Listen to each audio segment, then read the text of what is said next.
Hi, Ryan Ryenolds here, and at Mint Mobile, we like to do the opposite of what Big Wireless does. They charge you a lot, we charge you a little. They hire no-name actors in their ads. Mint Mobile uses me. Oh, this isn't an ad for Mint Mobile? How about Aviation American Gin? F1 Team Alpine? Wrexham AFC Maximum Effort? Hugh Jackman's company Laughing Man Coffee? What? It's just for some stupid podcast nobody's ever heard of? And I'm not actually Ryan Ryenolds, but an AI model based on samples of his voice. And me speaking right now is just a meta joke about how Deadpool and Ryan Ryenolds constantly break the fourth wall? Okay, no, that's cool. We're good. I'm just gonna say the line now. Hi there, audience. This is Deadpool, and I wanna hate it. Chimichangas, the proposal, podcasts. Deadpool, Wolverine, let's go. Wolverine, Deadpool, let's go. Hugh Jackman, Wolverine, let's go.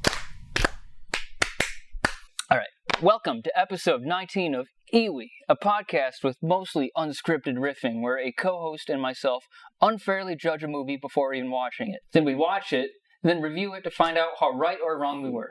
My name's Alex, and I'm joined today by my co-host. I'm going to need you to do a drum roll for this next bit. You need me to do a drum roll? You're going to need to do a drum roll. To introduce yourself, you're going to need to do a drum roll. For myself? For yourself. The man, the myth, the legend, the Kalamazoo King, the Alpha and the Omega, the people's champ, the one and only... The Arden unhoused, the currently unhoused. I'm homeless. Arden Mitchell! How do you feel about that intro? I feel great about it. Good. All right. So the format of this show, for new listeners, this podcast is kind of like a blend of game show, improv, and review. So it's divided into three major sections. We got a pre-watch section, a post-watch, and fun and games. I renamed the sections. I organized it. So the pre-watch sections where we present like some basic info and reviews. We watch a trailer, then declare the answer to the titular question, do we want to hate it? Next, we watch the subject off-air. Then we do a post-watch breakdown, and then we have our final judgment on whether we hated it or not. Does it make sense? I think that makes sense. Okay. I've been here before, though. I've done this. Arden's done this before, folks. We're professionals. Even though we spent I spent like an hour and a half, 2 hours, figuring out how to use my newer CM28 lavalier microphones. Alright, so that makes it seem like I'm the deadbeat. Like you had one job, and you didn't bring your microphones. Yeah, no, I wasn't trying to deflect anything, you know? Sure. I had one job, and I fucked up, okay? I screwed up. Fine. Fine. I'm just saying. Alright, so real quick. Micro comic source material recap. So I looked up the first appearance of Deadpool and Wolverine, and it's apparently a 1994 issue of Wolverine, Volume 2, number 88. Oh, Deadpool and Wolverine? This is the first time Wolverine and Deadpool encounter each other and interact in the comics. That's in the first issue of... No, the first sure? appearance of Deadpool is... New Mutants. Yeah, it's in New Mutants. Wolverine's not involved. And the first appearance of Wolverine, he's like a villain in Incredible Hulk. Right. The first appearance of Deadpool and Wolverine interacting with each other. I thought it was in New Mutants 2. You might be right. I mean, I got this from Vulture.com. Who cares? Don't trust Vulture.com. It's in New Mutants, not New Mutants 2, but there's the first appearance of Deadpool, and the second one is he fights Wolverine. The second appearance of Deadpool's not doing it. What's the cover? Let me look at the cover. I'll be able to tell. Oh, fuck. Never mind. You're right. I own this. I stand corrected. Well, we both fucked up then. I'm not beyond my hubris. Equal fuck-ups. Yes. It's okay. I used to own that. You used to own that? A long time ago. Yeah. That's badass. I own the first issue of Deadpool, That's huge. too. You own the first Deadpool and the first appearance of Deadpool I with did. Wolverine? I sold pretty much all my comics at this point, but... Aw. Well, you used to own it. Yeah, you used to own it. That's just as good. That's what Nicolas Cage has with that Superman issue. That I remember reading this comic book when it came out, and me and my buddy thought Wolverine died. So we called that Wolverine Volume 2 or something, The Death of Wolverine. For some weird reason, my buddies and I were obsessed with collecting the deaths of superheroes and not necessarily like first appearances or anything. That's cool. We were too young to realize that superhero deaths are not permanent and not something worth collecting. I kind of feel like if you're going to collect stuff, though, you kind of have to have a theme going because everything has happened in comics before. So it makes more sense to collect only specific things like that. It does. I had a professor who his main goal with collecting was to get comic covers of superheroes crying, like melodramatically. That's weird. That is weird.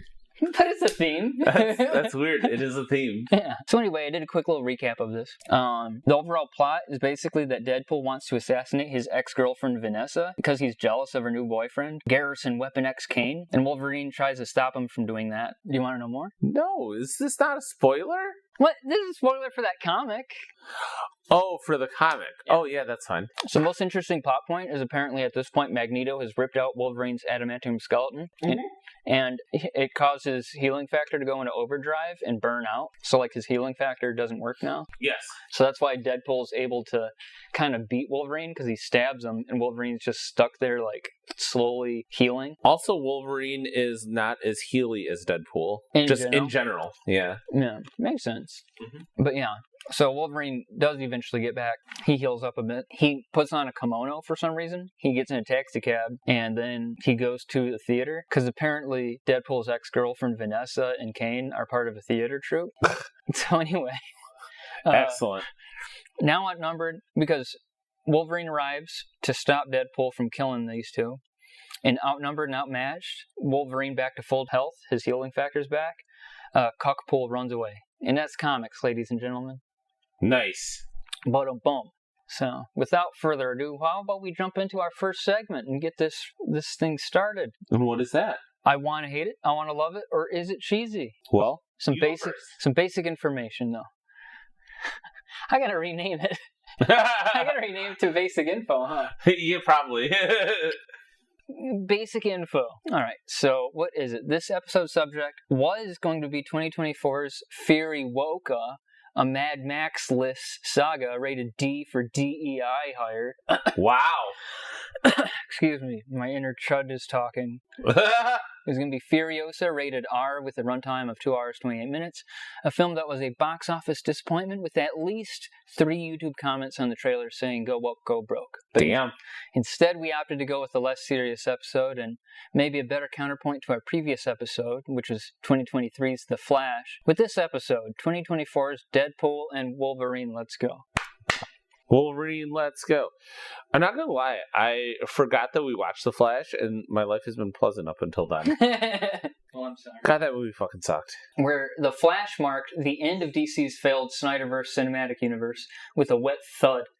Deadpool and Wolverine marks a possible revival for the Marvel Cinematic Universe and the box office in general, which has been on the decline ever since the epic conclusion of the Infinity Saga of MCU films that culminated with Avengers Endgame back in 2020. Hasn't it? I'm just curious. Tell me what the last Marvel movie was. The Marvels, I think? Deadpool and Wolverine, you got me. No, aside from that. I think it was the Marvels. Like with Captain Marvel. I thought that was a TV show. There was a TV show with Ms. Marvel. And the movie The Marvels has Ms. Marvel in it, along with Captain Marvel and somebody else too. Like Monica Rambeau or something? I don't know. I didn't see it. Which just proves the point that it's been kind of flailing as of late. I couldn't even have a guess. I'd be like, if someone put a gun to my head, I'd be like, I'd throw something out there. I'd probably just copy you. Guardians of the Galaxy released in 2023. I wouldn't count the Spider-Man Across the Universe. Why would you count that? I'm sorry. Because that's more of a Sony Spider-Man deal. That's Sony, that. MCU. It's Madam Web. But that's also kind of Sony Spider-Man universe-y Is stuff. it though? It is. I don't think it counts. But it would be. If you want to really count Marvel properties in general, then Madam Web would be the most recent. Madam's Web is the most recent thing that sticks in my brain. Yeah. I don't even, the movie you're telling me about, I'm like, was that even real? I don't even know. I part of me still heavily thinks they're confusing with the TV show. The Marvels? No, that came out in 2023, November 10th, and it was a full motion picture. Also, I believe it was the lowest box office MCU film. Yeah, because it had 2 no-name characters, and Brie Larson is not a fun character. Yeah. She's the least fun of the Marvel characters. She's just like, I'm awesome, and I'm going to act like I don't give a shit about what you're doing, and then I'm going to fuck off in the galaxy. Yeah, basically. Yeah. Which is hard for me to empathize with, because I don't know what's happening in the galaxy, because I am yet a mortal man. Yeah, but this movie here, Deadpool Wolverine, would mark the 34th film in the MCU, and the 3rd film in the Deadpool film series. The presence of Wolverine means this film marks the official integration of the Fox franchises into the MCU. Hell yes. Patrick Stewart as Picard.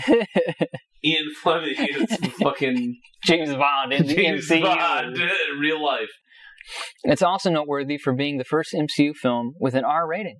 This ain't your granddaddy's MCU, kids. Just fucking stop it. Okay. Alright, IMDb summary is, Wolverine is recovering from his injuries when he crosses paths with the loudmouth Deadpool.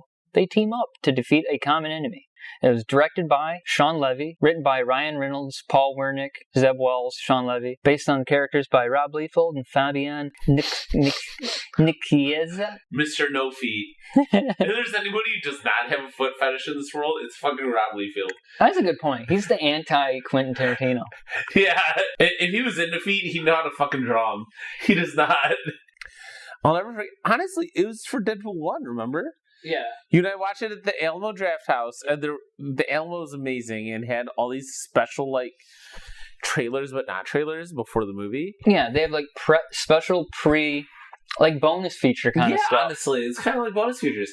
And it showed Stan Lee doing some sort of show showing, like, the artist at Marvel, right? Yeah, which is Todd McFarlane. Todd McFarlane and a young Jim Rob Lee. Liefeld. Yeah. And he's like, this is what my youngins do for work. We're going to have him draw a character. You may know him as Deadpool. All right, Rob, how are you doing over here? Yeah, and he checks on how Rob's doing, and he's like, I'm just working on the feet, and they're fucking busted. They're cooked.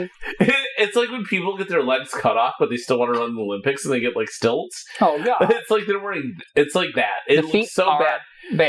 Yeah, and he ggets Todd McFarlane. He's like, Todd, why don't you come over here on live television and why don't you fix these busted feet? These busted ass feet make me sick to look at. To be fair, like, Todd McFarlane comes in, he does it, and they look pretty good. I just want you to, we have a minute and a half or so. I want to tighten those feet. Okay. All right, guys? Okay. Give him an ankle bone here, an ankle bone here. Come up here. Cut this one out. Oh. So yeah, Rob Liefeld can draw feet. So he was one of the creators of Deadpool. God, that's such a good... I saw that whole video before. It was fantastic. I'm a big fan of it. The film stars Ryan Reynolds as himself and Huge Jacked Man as Wolverine, a role he has played at least a dozen times on screen now. Fucking a billion times. That's like his thing. 3 different franchises. So X-Men, the original 2000s X-Men franchise. Yep. First Class, which is kind of, I consider, a soft reboot. Yeah, I would say so. And now the MCU. Yeah, you're right. And so I'm sure this film will also have a bunch of celebrity cameos. I'm sure. Like who? Probably, do you think Jessica Biel will be in it? No, but for some reason, and this is really out of left field, I have a strong inkling that Celine Dion will be in it. Celine Dion. Oh, because he sung it before? I didn't even know that he sang it before. She's Canadian, and so is Ryan Reynolds. Well, it's too good. Yeah, this is Deadpool 2, not Titanic. All right, you're at like an 11. We need to get you down to a 5, 5.5 tops. Just phone it in. Listen, this thing only goes to 11, so beat it, Spider-Man. God, I should have asked NSYNC. That's a good reason. She could be in it. Anybody could be in it.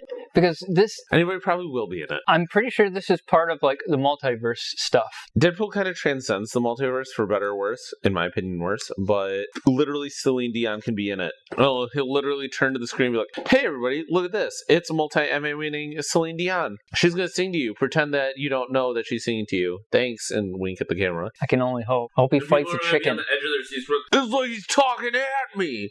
I thought there was a fourth wall separating me and the character on the screen, but he seemed to have done something to that fourth wall. And he's going to be like, I remember, like, this is how it was in that one time. And he's going to have a flashback.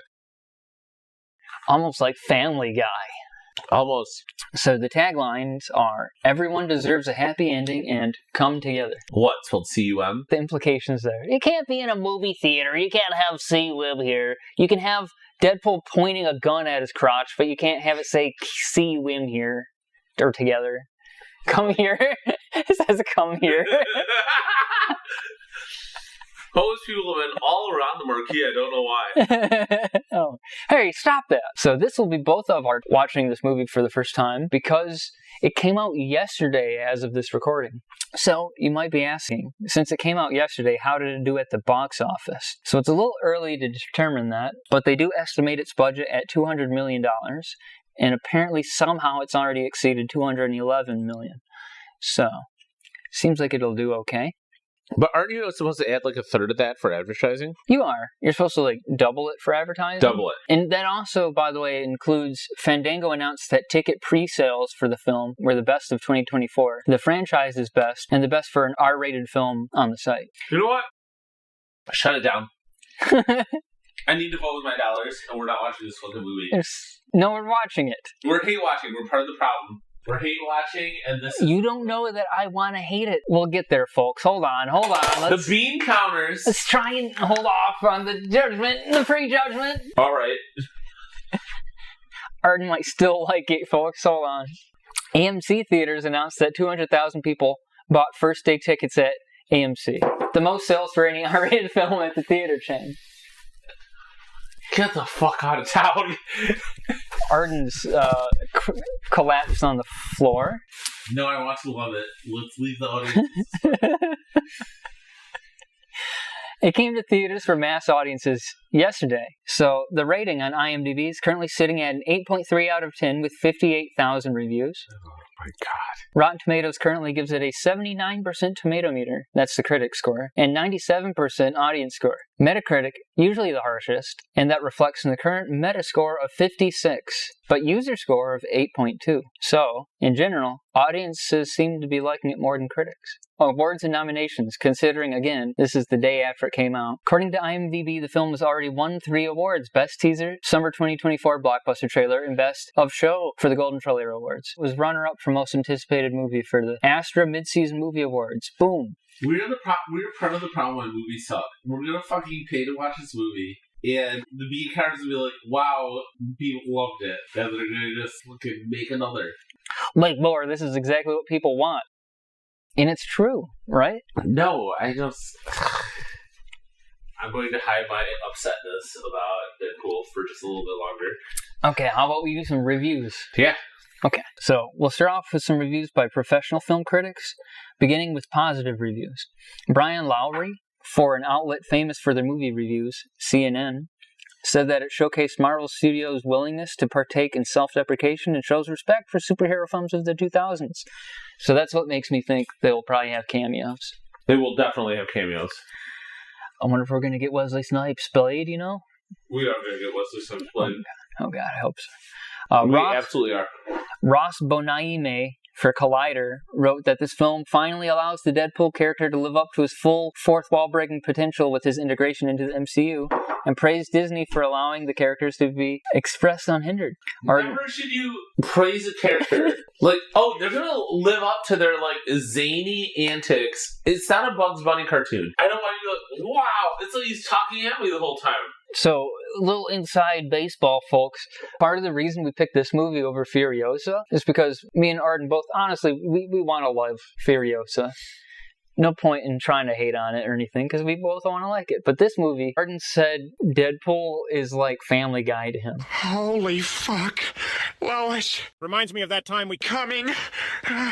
Yes, I fucking hate Deadpool. It's a persona non grata character for him. It's so, like, go on. This is not just a me nostalgic, like, Deadpool should be the way I originally read him. And the initial part of his comic run... Well, he's a bad guy to start with. He's a bad guy. He has, like, a few bits where it's arguable that he's breaking the fourth wall. Yeah, it's not totally out there. But he's a complex character. He's insane. He doesn't know quite who he is. He's trying to have this weird relationship with Blinddale. He's a deranged dude doing shit, probably in the height of the 90s, early 2000s anti-hero genre. Yeah. And by the way, folks, I want to mention that Arden, back in the 90s, he used to really like Deadpool. He was an OG fan. Honestly, yeah. Before I even knew like who he was or whatever. And it was smarmy. But the smarminess level of him is probably equivalent to Robert Downey Jr.'s Tony Stark. It was that level. He was real quippy in a way that was undercutting and mean, not like Spider-Man.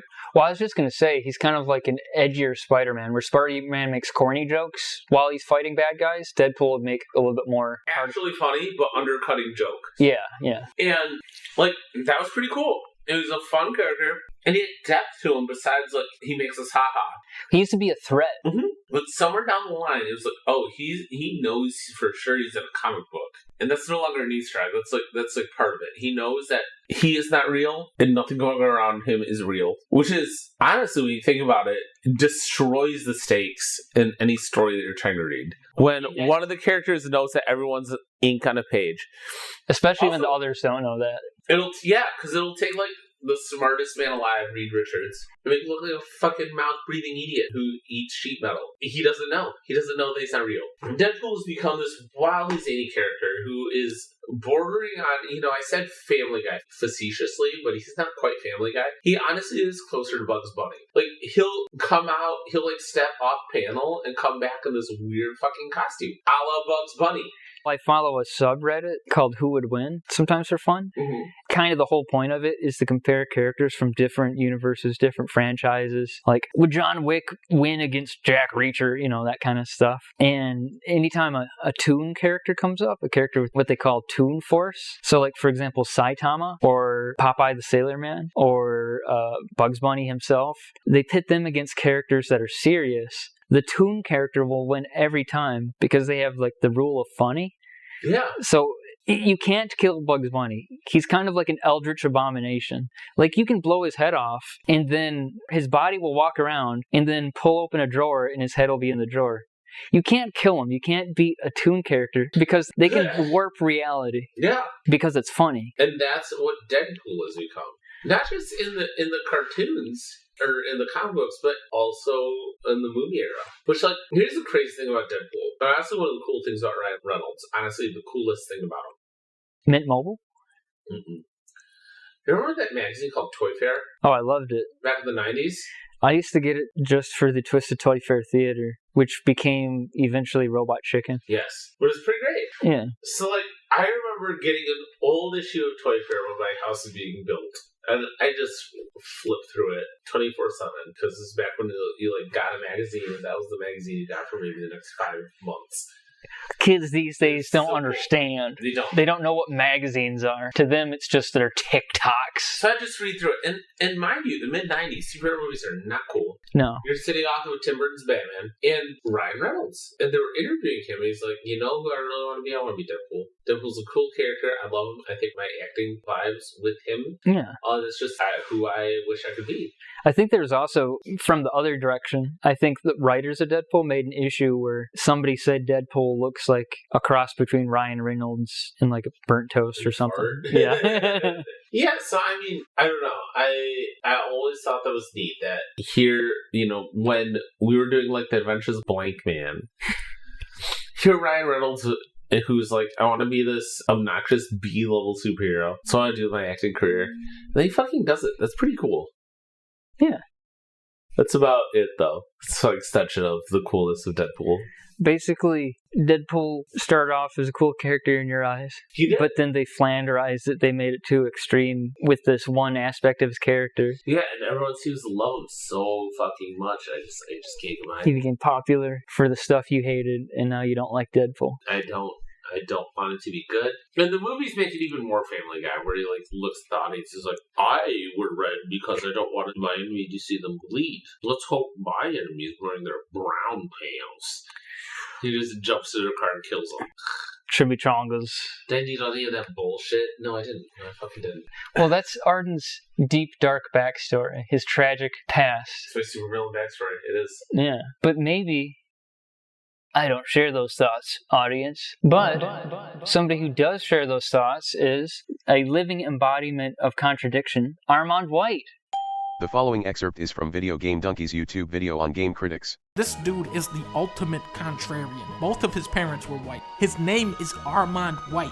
So he said, Nah, fuck you, I'm black. According to Armand White, everything that is good is bad, and everything that is bad is good. Does this make him useless as a critic?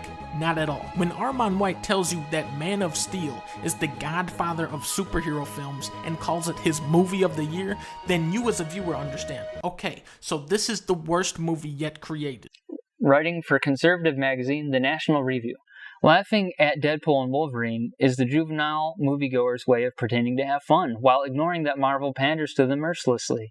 The term fan service is Hollywood's euphemism for exploitation. Does this cynicism epitomize the unchecked polarization that drives our media and politics? Snarkier than any actor of his generation, Reynolds makes Deadpool and Wolverine his career blockbuster. It's Marvel's ultimate nihilistic sequel. Arden agrees. Nah, I moved my head in multiple different directions. He did. I can't say he agreed. His did head not. was on 6 axes. I was like processing. I was like, most nihilistic sequel, maybe? He went on a tangent there about politics for some reason, media. But, I kind of want to cap this off with audience reviews. So I'm just going to rapidly read off the subject lines of some IMDb audience reviews. Just the headlines. These are a roller coaster, so hold on and take note of any patterns you may notice, okay? All right. Nice movie, I guess. This is the real Wolverine. Wolverine's back again. Till you're 90, Wolverine. Easter egg heaven. Peak cinema. 11 out of 10, no questions. Best thing I've ever seen. It'll make billions. Make Avengers great again. Marvel's comeback. Marvel's saving grace. Like a prayer. Savior of the multiverse saga.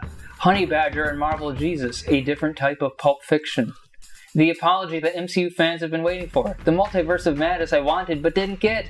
Marvel has found its mojo again. Marvel gave Ryan Ryenolds lemons and he made lemonade. LFG. LFG maximum effort. LFGGG. The savior the MCU desperately needed. The best MCU movie I have seen. I cried a bit. Don't listen to the bad reviews. No way. There's a review that says that. These are just the headlines of these reviews.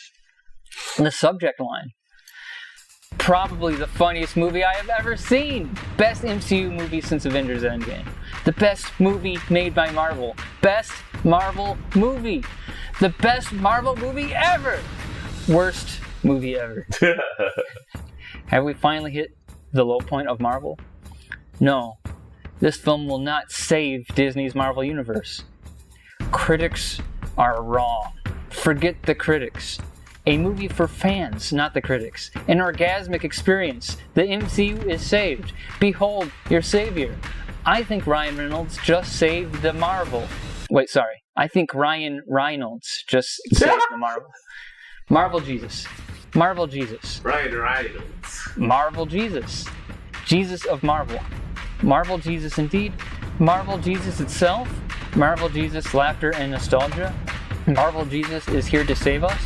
Now I'm become Marvel Jesus, savior of the MCU. Welcome, Marvel Jesus of the MCU. He's Marvel Jesus. He is the Marvel Jesus. This movie is the reason cinema exists. Oh my god. It's not, though. But we won't let these reviews taint our expectations before we give the film its fair shake. Yeah.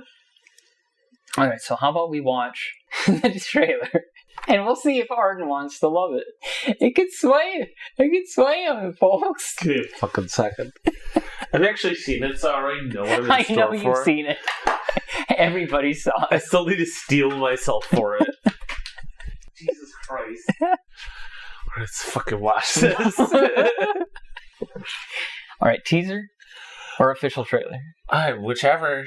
You're the captain. I can't wait to see Deadpool be like, oh, you might know this guy as Wolverine. He's a surly fellow. Alright, let's do the full trailer, huh? Yeah. I told you, you're not welcome here. You're not welcome anywhere. Hi, Peanut. I'm gonna need you to come with me right now. All right, well, I'm sort of on the tick-tick, so upsy-daisy. Hugh Jackman in a bar. To be fair, so far, this is all regular Deadpool stuff. Yeah. It's quite He's a little smarmy. Over 40, you don't want that. He's threatening to shoot him in a bar. Mm-hmm. Wolverine's not scared. Now they're in a field. Wolverine, Hugh Jackman's finally in the yellow costume. Lose everything that I've ever cared about. Not my fucking problem. Is that what you said when your world went to shit? Oh, your world went to shit. So he's from a different multiverse. This Wolverine let down his entire world. Okay. He's stabbing him in the balls. So they're fighting. What's haunting you, or should we wait for a third act flashback? Go fuck yourself.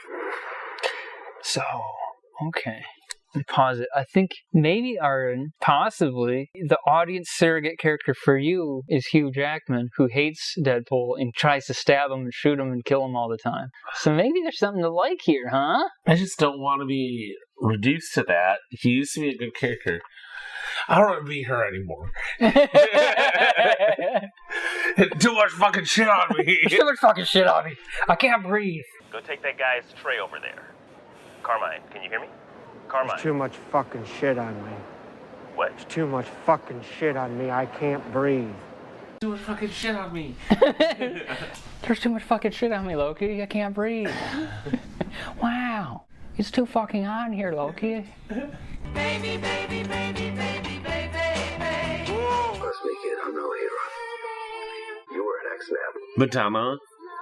You were the X-Man. Madonna. This is like, oh, look at this. There are these two badasses. We're going to play Madonna.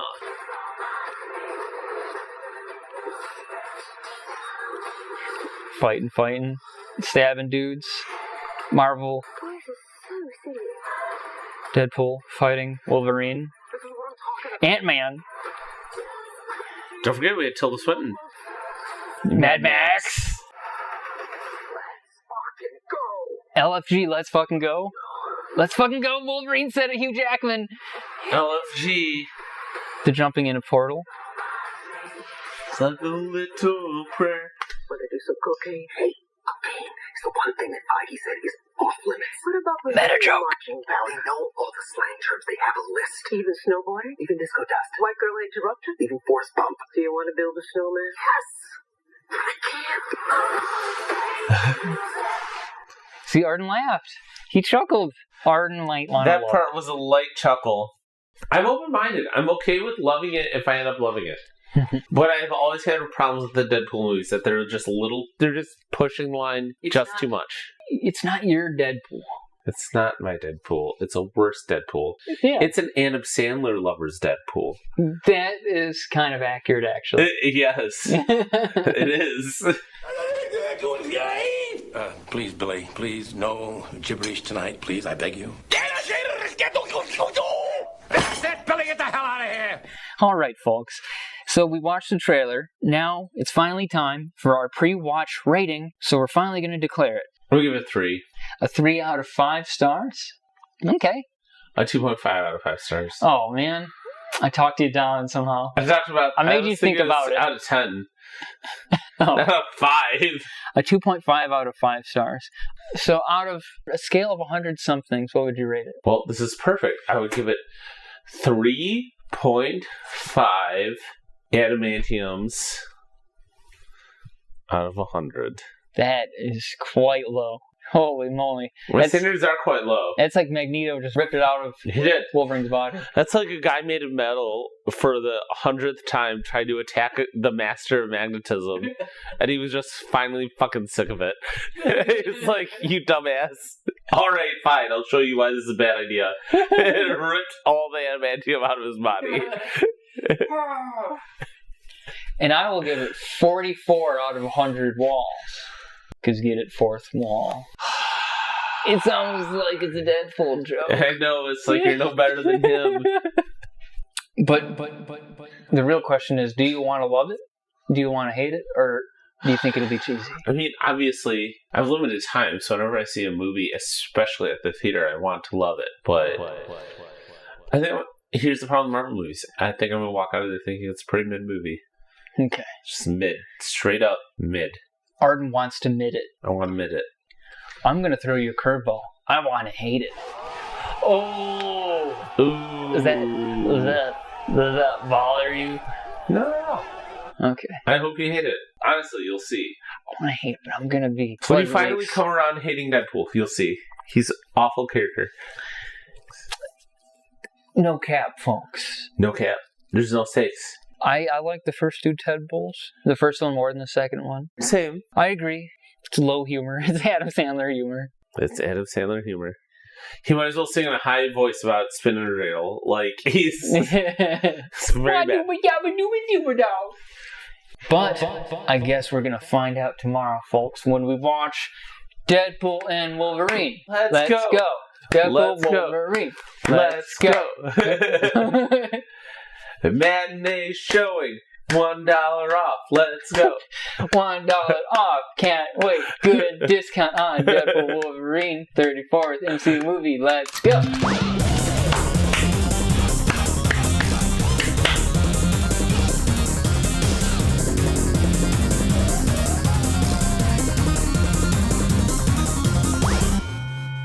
And we're back.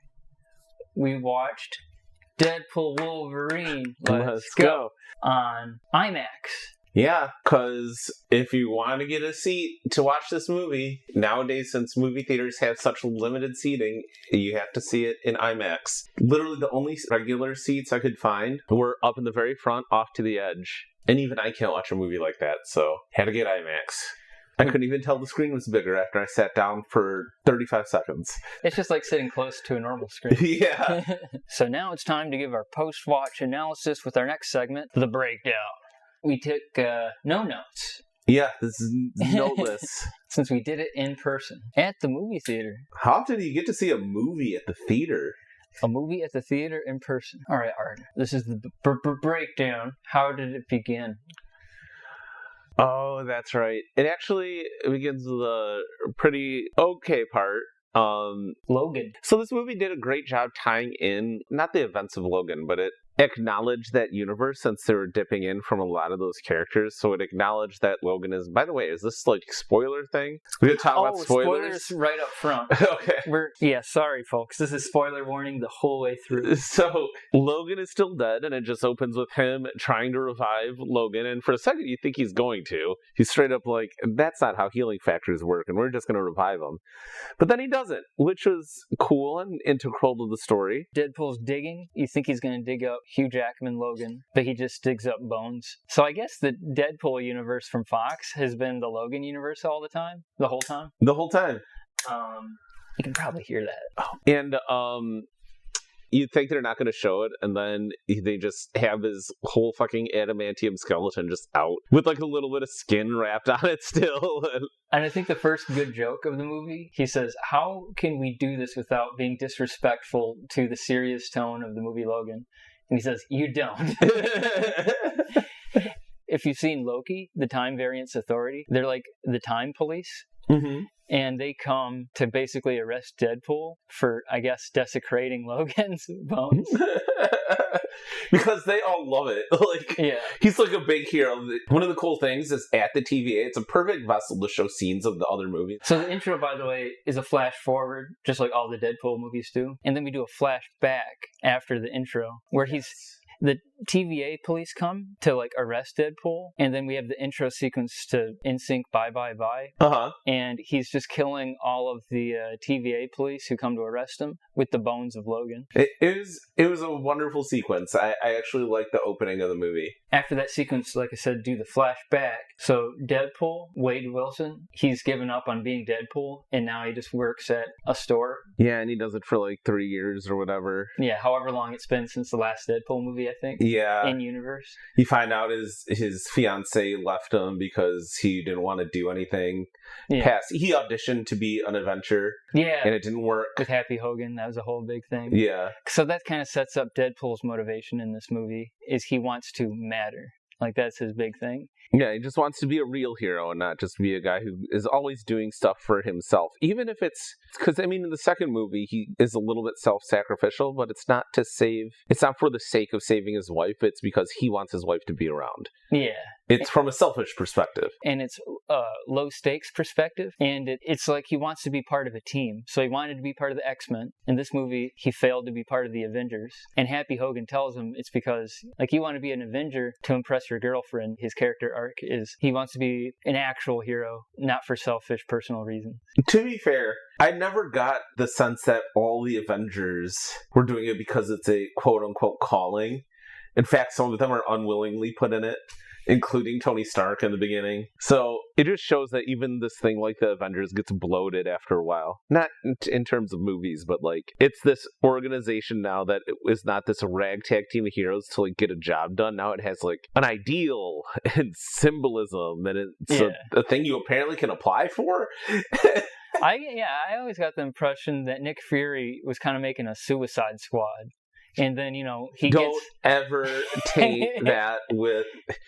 Nick Fury was not making a Suicide Squad. Went up to Tony Stark in the first Iron Man, and he was like, well, I need you to join a team. And then Tony Stark said, what are we, some kind of Avengers squad? You're running the world's greatest covert security network, and you're going to leave the fate of the human race to a handful of freaks. I'm not leaving anything to anyone. We need a response team. These people may be isolated, unbalanced even, but I believe with the right push, they can be exactly what we need. So that's it? What, we some kind of the Avengers squad? Yeah, not a Suicide Squad. But yeah, it was like a crack team of people with superpowers, basically, or like extremely powerful people. Yeah. Because they had they had the power. Power of voodoo. Yeah, it really had nothing to do with, we need someone who's just like, they stand for something, like self-sacrificial. You got in the fucking Hulk. You built a prison for him on the off chance that you weren't going to be able to control him, which you were expecting. Yeah. So I guess they had like ideology bloat or something. But anyway, for the sake of this movie, it kind of works. Yeah, I mean, it's a wonderful setup for the movie. It's just funny to see like how far that's come, you know what I mean? And I'm not even down talking it. I think it's just a fun progression. I guess it makes sense. The Avengers is like now an organization. Avengers has saved the world at multiple times. Yeah. So that's Deadpool. He's kind of given up on being a superhero. He lost his fiance. And so now the Time Variance Authority, years later, come to him and they kind of extradite him into the Time Variance wherever dimension, and we meet Mr. Paradox, and so he's one of the new characters in this movie. We find out later he's like a rogue person, because I haven't seen Loki season 2, but in Loki season 1 they used to purge timelines, like kill off entire timelines to save the sacred timeline. Yeah, the sacred timeline, the one time. If people are watching this, they know all about it. Yeah. So now they don't purge timelines anymore. But I guess Mr. Paradox is like an old guard. He's like, we should still purge these timelines. You know, I think a lot of people don't realize how good prunes really are. And so he's trying to recruit Wade Wilson to make him feel like he matters again. He's like, Deadpool, we want you to be one of our agents. Help save timelines. Yeah, gives him a chance to be in the sacred timeline and be an Avenger. Yes. Wish come true, but at the expense of... Very stupidly, he gives him all of his weapons, like adamantium katanas and a new suit, right before he tells him, I'm going to erase your world and all of your friends and loved ones. Yeah, funny enough, he doesn't just kill him right there on the spot, which I was expecting. I was expecting as well. So obviously he doesn't go along with that. He just headbutts him and breaks his nose. Yeah. And then he jumps into a time portal to another timeline, I believe. Is that what happened? Yes. Into a bunch of different timelines, because that's when he's looking for Wolverine. Yes. So I think that leads to the intro where he's digging up the bones of Logan. Because, I forgot to mention. That's right. In timelines, apparently there's an important person, an anchor. Yes. And so each timeline has an anchor, and if you lose your anchor, your timeline slowly decays over thousands of years, though. And so that's why Mr. Paradox creates a ticking clock for this movie, because he's like, I'm going to erase your timeline immediately, like within 72 hours. It is kind of funny that he's like, the bosses don't like doing this anymore, but I'm going to do it. Not because I believe in it, but I believe that it's so effective that when I show my bosses this, they'll change their mind. But it's very clear that that's not what the TVA does anymore. It's just funny that he thinks his bosses are going to be like, oh, good job. Yeah. You want to get our orders and erase the entire universe when we already said we aren't doing that anymore. Sick. Don't know how he was planning to plan that one out. Yeah, I don't know how he's planning on telling them that.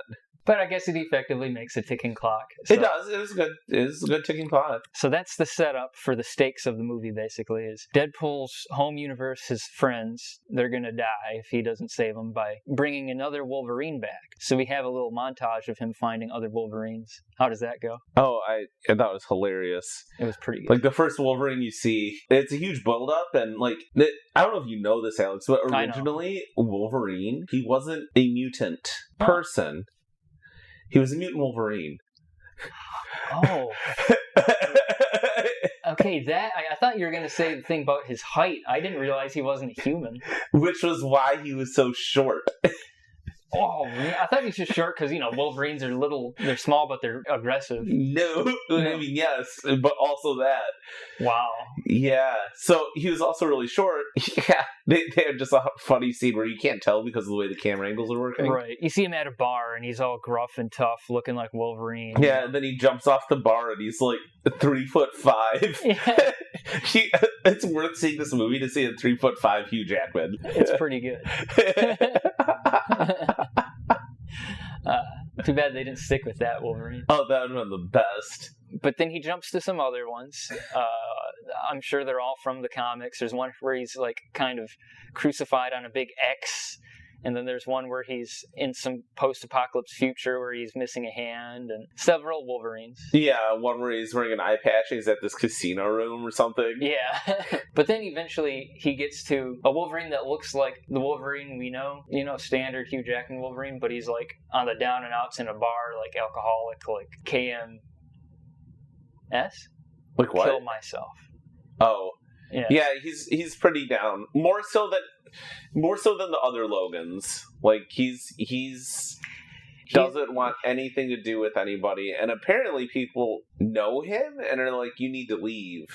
Yeah. No, even like scuzzy bar owners don't want to serve Wolverine. Yeah. So we don't find out for a while, but this particular Wolverine screwed up big time somehow. I think it's worth talking about now because I don't understand what he did, which was essentially, you find out way later, basically the X-Men always wanted him to join the team, he never would, and he just fucking pieces out. Yeah, which is kind of the thing that Wolverine does. Yeah, and then mutant hunters come in and they kill all the X-Men. Wolverine comes back to see it and it haunts him ever since. Well, I get why they wait on that. Oh, I get why they wait on it, but I just don't understand why nobody likes him. It's kind of like... Random guy at the bar is going to be like, I know you didn't show up for your friends, and I don't respect that. You're right. That's a good point. So I got to imagine it was kind of a situation where it was televised that he dissed them. Even then.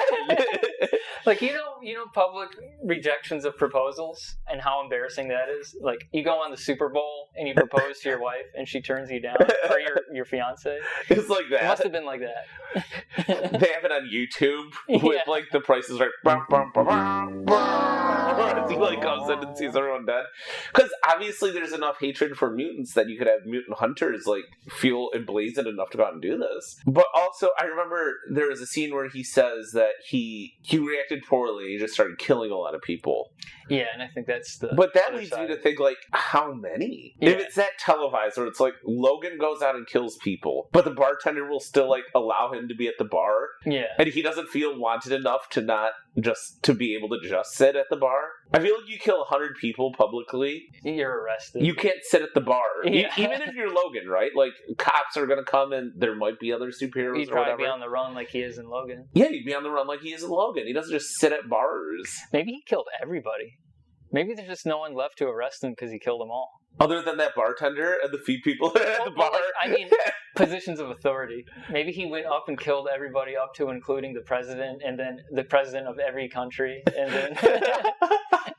Then they nuked him and he came back because he's got healing factor, so he just killed the people who sent the nukes at him. And then World War Wolverine, that's the universe he's from. You know what? Maybe that is it. Maybe people are like, that's why they don't like him. They know he's killed everyone. They know for whatever reason he stopped doing that and now he just drinks. They fucking hate him. They also know they can't kill him. Yeah, you can't kill him. But he'll kill you if you try to stop him in any way. Yeah. And, so and he feels bad enough about it, so you're just like, fine. I guess you can sit here. I'm not going to give you a drink, just one. It doesn't work like that, guy. But at this point in the story, what that means is that he's fed up with the world. Everybody betrayed me. I fed up with this world. So Deadpool comes up to him and he's like, I gotta have a Logan in my world, so you're coming with me, buddy. And Deadpool doesn't know this at all, that this will work. He just kind of assumes it will work. He promises him it will work. He's like, and guess what, buddy? Not only can you save my world, but I can save your world. Reverse whatever happened. He doesn't even know that yet, because he takes him back to Paradox. Yeah, but Deadpool promises Logan that. So I guess that's what gets this almost suicidally depressed Logan to follow Deadpool. And Deadpool notices something under his jacket. It's, whoa, the traditional comic yellow and blue uniform. He doesn't convince Logan at that point. He passes out from drinking too much booze. That's right, because Deadpool points a gun at his head, and Logan's like, hold on a second, and he finishes an entire bottle of like Jack Daniels and passes out. They go back to the Time Variance Authority, back to Mr. Paradox. And I forget what happens here, but is this where they get sent to the Void? Yeah, so basically Deadpool is like, hey, yo, I brought a Wolverine, all is good. And that's when you find out Paradox is like, oh my god, I wouldn't have accepted any Wolverine. But your dumbass brought the worst Wolverine. He is the worst one. And we still don't know why yet. And again, Deadpool doesn't kill. I guess Deadpool's not killing Mr. Paradox because Mr. Paradox knows how time travel works. Yeah. And so he sends him to the Void somehow. He just hits him with one of the batons. Right. So again, this is from Loki, the TV show. If you get hit with one of these batons, you vaporize into thin air, and this sends you to a garbage dimension where like all of the purged timelines, all of the junk from all timelines converges into one wasteland. And so there's this weird metaphysical cloud creature that comes by and will just suck up whatever's in it. It's like that Stephen King story, The Langoliers, but it's like one giant cloud Langolier that just eats up the refuse. Yeah. And so they're in a wasteland. It's kind of like just salt flats, a bunch of junk from different dimensions. There's like a helicarrier in the background. And another funny joke, the 20th Century Fox logo, just like half buried in the sand in the background. Oh, that's right. And Logan wakes up from being passed out drunk, and he's just pissed. So he starts stabbing Deadpool. He just starts fighting him. And Deadpool looks at the camera and he's like, this is what you wanted, folks. We're going to fight Deadpool Wolverine. Let's go. Yep. And then they fight. Yep. Like what George Lucas says, and then they fight. Official first draft. Of course, there's a lot of cheating in there. A lot of they fight. And then they fight. But the fight scenes are actually pretty entertaining. Yeah, they are. I feel like a lot of those Marvel movies, like people are just like shooting beams at each other. It's kind of hard not to. Like a lot of people have superpowers that are like they shoot lasers and shit. And you gotta remember, this is the first MCU movie that's rated R, so they can go all out with the fights. Yeah. Yeah. And it's hard to have like a lot of cadence with that kind of a fight scene. But for this, it's like they're shooting, stabbing each other, and they're doing fun, interesting stuff with it. Yeah, there's no pulled punches like in Captain America Civil War, where they're not trying to kill each other. In this one, you know, straight up stabbing each other, shooting each other a bunch, you know? Yeah. Because they're both healing factor. They can't be killed by conventional means, so. Yep, and it's pretty funny to watch, because they both know it. For like 10 minutes in this movie, Logan has Deadpool's sword stuck in his body. Yeah. He's not even pulling him out. Yeah.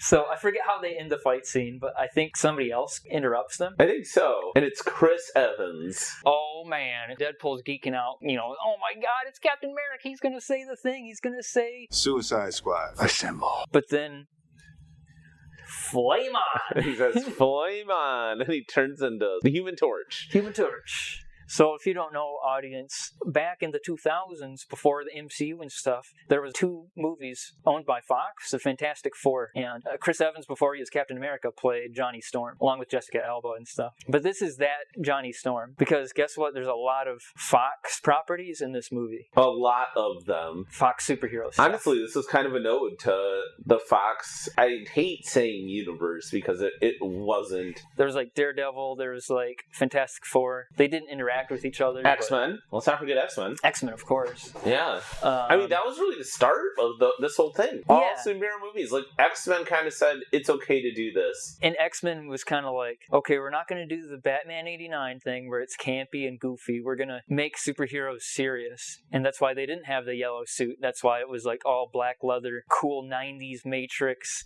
Yeah, they're like, we're not trying to be campy with it, you know? Yeah. What if it was X-Men but real? And so that gave, like, Spider-Man license to be a little bit more real.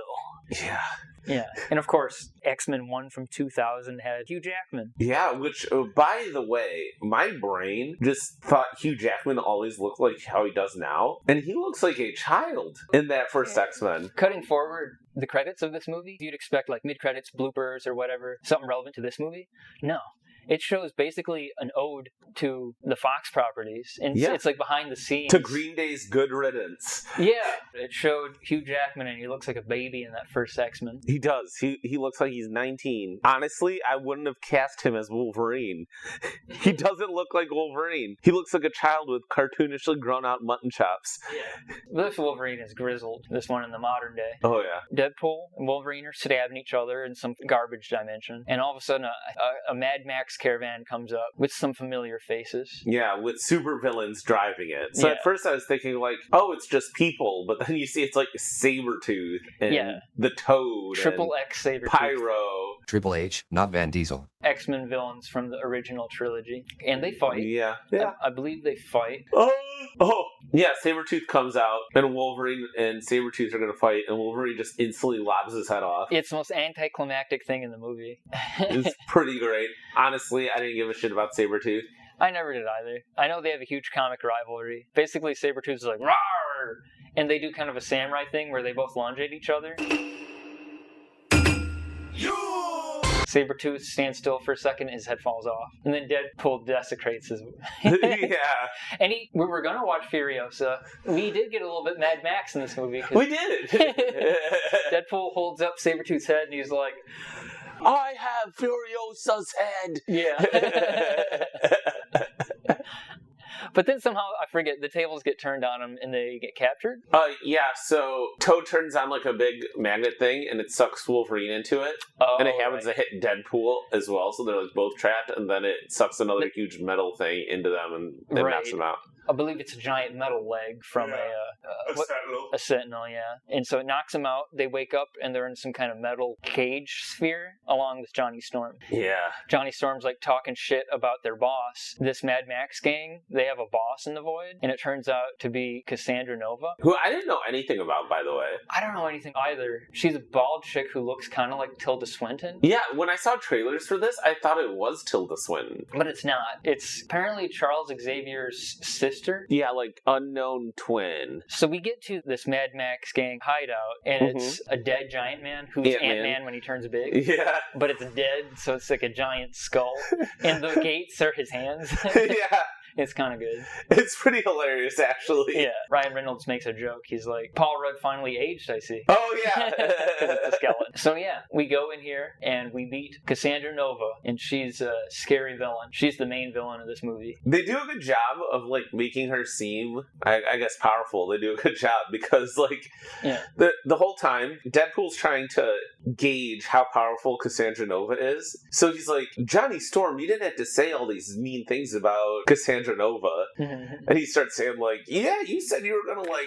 Right, so they let him out of the cages. We got Deadpool, Wolverine, and Johnny Storm, and they're kind of standing here in front of Cassandra Nova, who appears, and Logan keeps telling Deadpool to shut up because he's telling her all the shit-talking that Johnny Storm said about her. Yeah. And Johnny Storm's like, no, I didn't say that. You're crazy. I would never say something like that. And Logan's like, she's gonna fucking kill somebody. She's unstable. Shut up. So what happens next?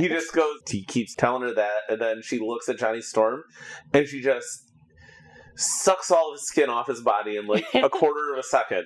And he's just like standing there. Yeah.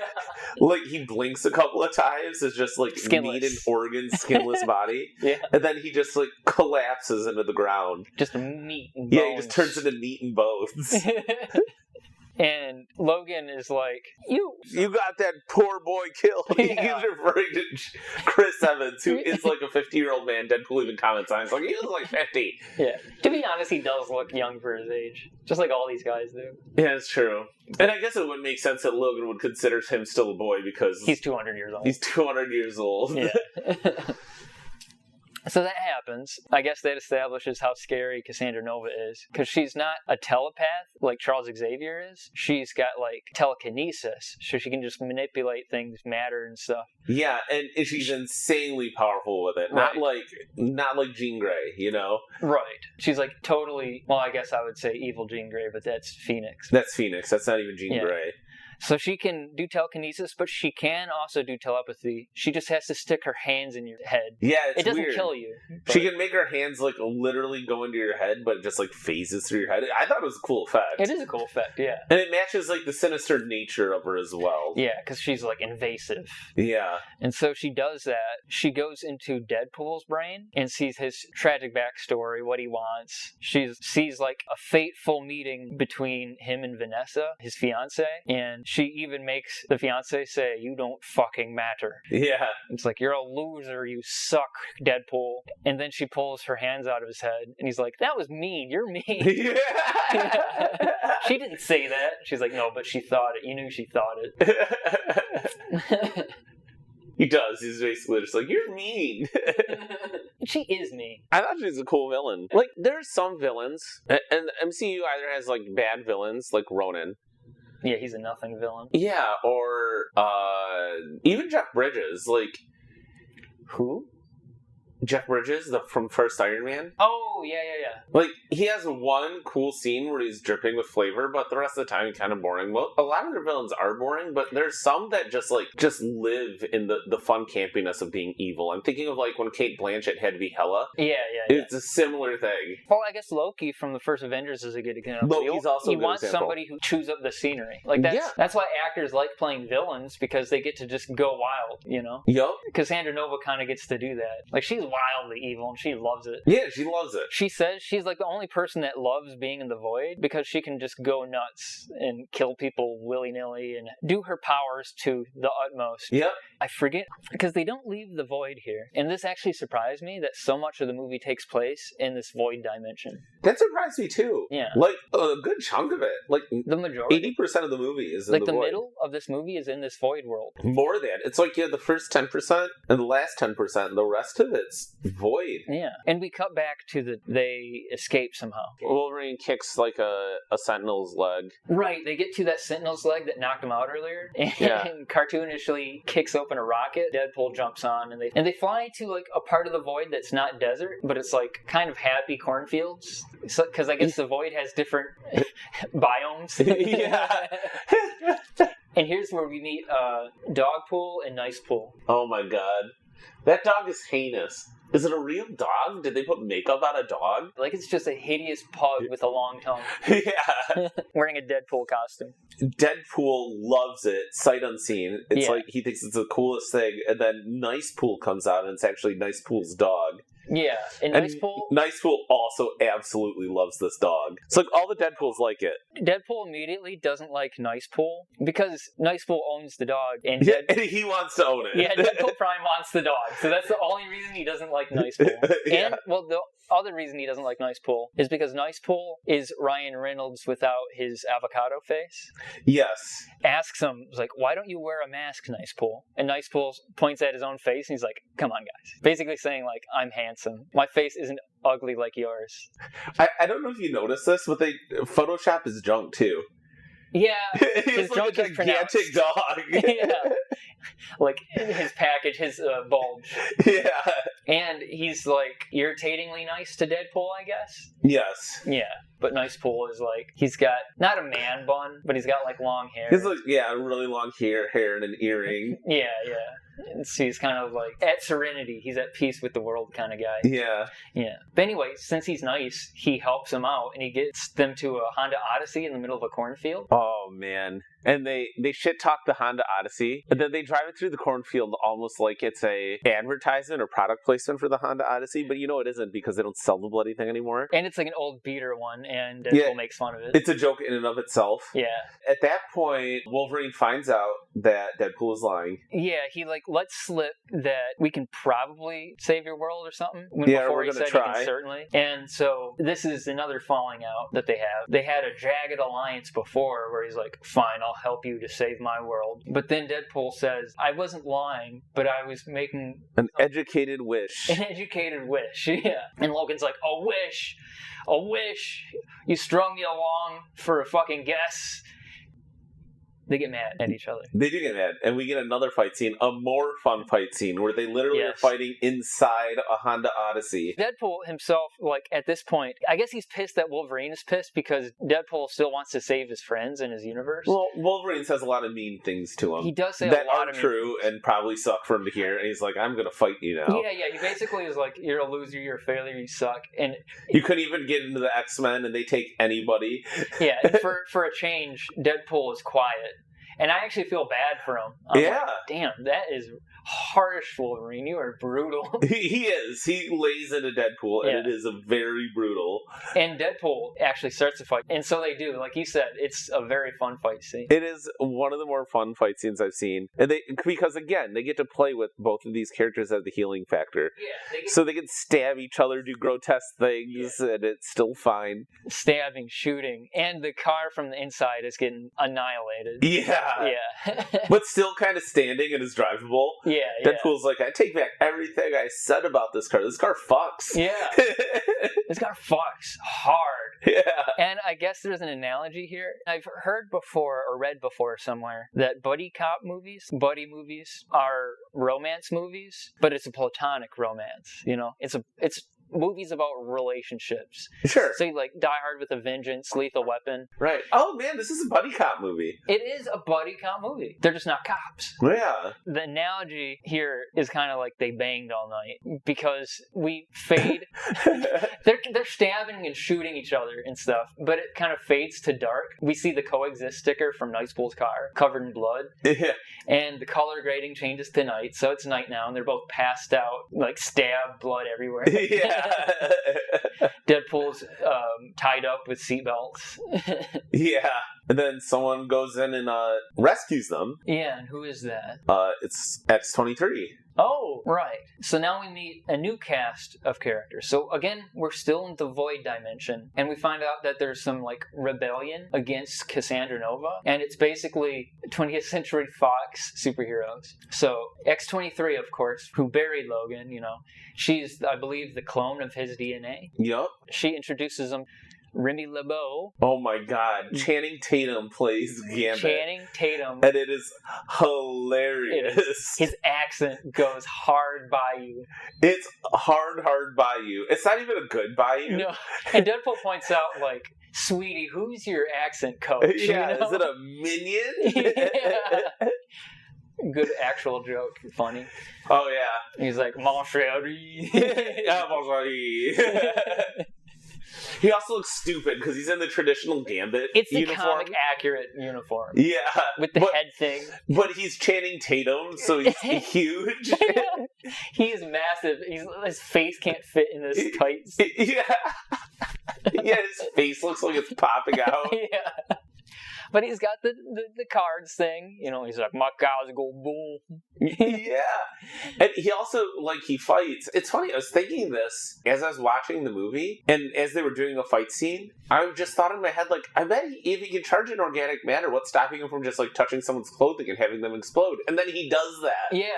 And it's pretty great. It's just he's a, you know, habitual gambler, so he likes the cards thing. Yeah.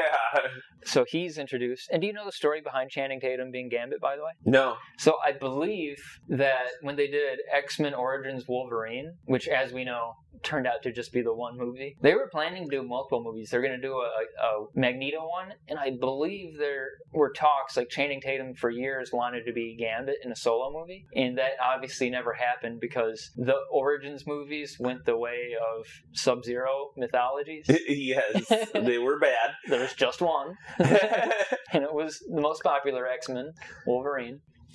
And even that didn't do too great. An incredible prequel adventure game based on the amazing legends behind the MK fighters you've grown to love and fear. MK Mythology's Sub-Zero. From Midway. Excerpt from The Angry Video Game Nerd. Oh, wait. What the fuck? God! Okay, you have to press B to turn around. All right, well, that ruins the whole game. Game sucks. Case closed. God, so was that Channing Tatum trying? I can't believe so, because Channing Tatum is a good actor. He is. I can't believe that. But like, he's good enough to make it seem like a Creole accent, but also like a really bad Creole accent. To be fair, it is like the cartoon accurate Gambit accent. Hey, mon chéri. No, that's better. That's better. than what they have in the cartoon. But that's not all. We also get Electra. Jennifer Garner. Electra. I couldn't believe she's still alive. Yeah. She looks great, to be honest. Honestly. But still, like, that was one of my thoughts. I was like, damn, Jennifer Garner's, like, old. Yeah. Yeah, you didn't know she was alive, so. And then also they have Blade. Motherfucking Blade. Hey, Blade! Wake up, Blade. This is your rescue. Blade. Just like Blade. I just like Blade being around. Being the Wesley Snipes Blade, just being around. That's nice. Yeah, another character who has a healing factor. Oh, that's true, yeah. This is our team, our little squad of rebels, and they're like, who are you guys? Have you seen Johnny Storm anywhere? He was one of us, but he's been missing for 2 days. And I was like, no, we haven't seen him anywhere. Yeah, but he's really fine. He's great. Oh, but then there's a scene afterwards. So they decide they're going to actually go back and stop Cassandra Nova because she's the only person who can get Deadpool to his home universe. Right, and so they need to get back to their home universe so that Deadpool can save his universe by putting Logan in his universe. But the only person that can do that is Cassandra Nova, who, as we know, has these godlike destructive powers. Yeah. But this team here that they met of Blade and X-23, they're like, nobody's escaped alive. You guys escaped? Maybe you're the chosen ones who can get us in. Yep. They know they're gonna do it. And then night falls, and you've got Logan, who's just sitting there drinking by the campfire, and then Laura goes to talk to him. Laura is X-23. Right. She prefers to go by Laura because X-23 is that's her model number. It's like calling Wolverine Weapon X. Yeah. And he's just drinking. He's on he's like, I want to be alone. Don't come near me. Yeah, and she gives him a pretty hearty pep talk. Like, she's not, like, attached to him. She doesn't have any thoughts like, oh, you're like him. You could be like my Wolverine, which is how a lot of shows might do something like that. And I love that they don't. Yeah. Like, Laura's smart enough to be like, this is just another Wolverine. But he can still sense that a piece of her does feel a little bit more comfortable even seeing a living version of Wolverine. And I think he responds to that. This is where we find out, because Logan finally feels like opening up, like you said, kinship to her. Yeah, he is not open. Deadpool has asked multiple times of other people, and he doesn't open up why. But to her, he just, like, tells her. So this is where we first find out why he's super depressed. And it's because his team, they're like, come on, Logan, put on this goofy yellow suit and be one of us. Be part of the team. And he walks away. Yep. And so that's why, even though he's like this super depressed guy, he's wearing this goofy yellow costume. And it's touching. It's actually... It is. This is the stuff that actually makes me feel something. Yeah, because he's just like, it's the only memory that I have of the me they thought I could be. I thought it was silly, and they died because I walked away because I didn't feel like being part of this thing. And so I wear this as a reminder of them. Yeah. And so it's like the only way you can justify this goofy yellow suit. So that and it's honestly works. Kind of a cool suit. It is a cool suit. And they keep calling attention to this, like, why didn't you wear this until now? This is cool. And so, yeah, we have that touching moment. We find out a little bit more about why he's sad. And then they literally, in the best advertisement for a car ever, drive the Honda Odyssey right up to Cassandra Nova's hideout. Blade opens up the sunroof. Mouth roof. He opens up the sunroof, and he takes a rocket launcher that they said was Punishers. And they blow a hole open in the giant Manhattan gate, and they drive the Honda Odyssey in. And then there's a battle scene that ensues. So we got Cassandra Nova's...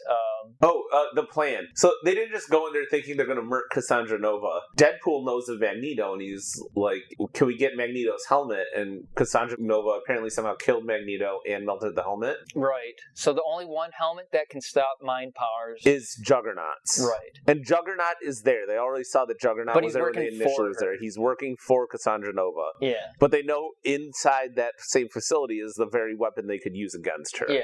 And I guess all the villains here seem to be the Brotherhood of Mutants. Yeah. basically. And I always forget that Juggernaut isn't a mutant. Right, in the comic, I think in the movies he might be, but in the comics he's definitely a guy who gets cosmic powers. And he just fights the mutants. I think. He just fights with the Brotherhood of Mutants. Yeah, in fact, I believe the helmet is part of the cosmic power. It is. Yeah, that's why he's always wearing his goofy helmet. It's like if he somehow got he's like a warlock essentially. He's getting powers from a patron demon. Yeah. It's Sidorak or whatever, who Doctor Strange uses some spells to summon from Sidorak. It's like if Dormammu made you a fucking Juggernaut. Yeah. And so this helmet is the MacGuffin for this point in the movie. Yep. And so we got another fight scene here. We get to see kind of Gambit go all out, shooting his cards, using his staff, blowing people up. Yep. You get to see Blade, and then somehow Elektra holds her own when she's the lady with daggers. She's the lady with daggers. It's all good stuff. Yep. But the main duo, Deadpool and Wolverine, they go. They do. Face off against Cassandra Nova. And I think it goes about how you'd expect. It does. She instantly knocks Deadpool out, knocks him away. He's passed out in there somewhere. And she instantly just slams Wolverine's knives into the ground like no issue. So he's stuck to the ground. And she does the finger in the head thing. Yup. And she finds out his motivation and why he's so depressed. And this is where you find out that there's more to Logan's story than him just like being sad about his friends dying, but also he has guilt for killing a bunch of people in response. Yeah, and so this is where our headcanon is that he killed the world. Yeah. He killed the whole world. He killed everybody. He didn't stop till he literally got tired of it. Yeah. Wow. That's a good way to do that scene. George Lucas, you should watch this and take some notes. Yeah. But she kind of digs it. For whatever reason, she really wants Wolverine to work for her, and I don't know quite why. Well, it's like his pain is so deep, and she's so fucked up herself that maybe she's like... Yeah, she kind of revels in that evil. Yeah, you got such darkness in you. I like that. Such moxie. But then, while she thinks she's breaking him, all of a sudden, like... Well, she offers him a choice. I will erase your memories, let you just be the savage Wolverine beast that you want to be, that you are. She's like, I got you, Wolverine. He's like, no, I got you, babe. Yep, and then that's when you realize that Laura was able to kill Juggernaut, cuts his head off, gets the helmet to Deadpool, who wakes up from being unconscious and has put it on Cassandra Nova now, so she can't use any of her telekinesis. Oh, by the way, when she's been talking to him, it's been in like a mind world, but we snap back to reality. Oh, there goes gravity. Yep. And he's got the helmet on her head. Yep, and then there was a quick cutaway to Mr. Paradox talking to Pyro, who's one of the lieutenants of Cassandra That's Nova. right. So, for some reason, Cassandra Nova has this deal with Paradox where she can just live there. Yeah. She's powerful enough to just escape, but she likes just being in the Void because it's a place she can call her own.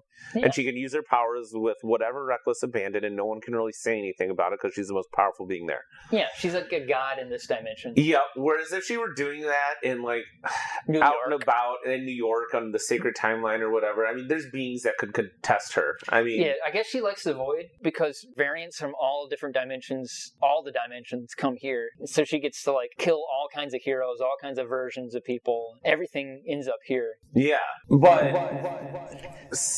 I don't even know necessarily what Pyro's thing with Paradox is. Well, we find out later that he's Cypher from the Matrix, basically. He doesn't like being just under Cassandra Nova's, like, one of her lieutenants, I think. He wants out, but she won't let him out, I think. And somehow Paradox is going to help that happen.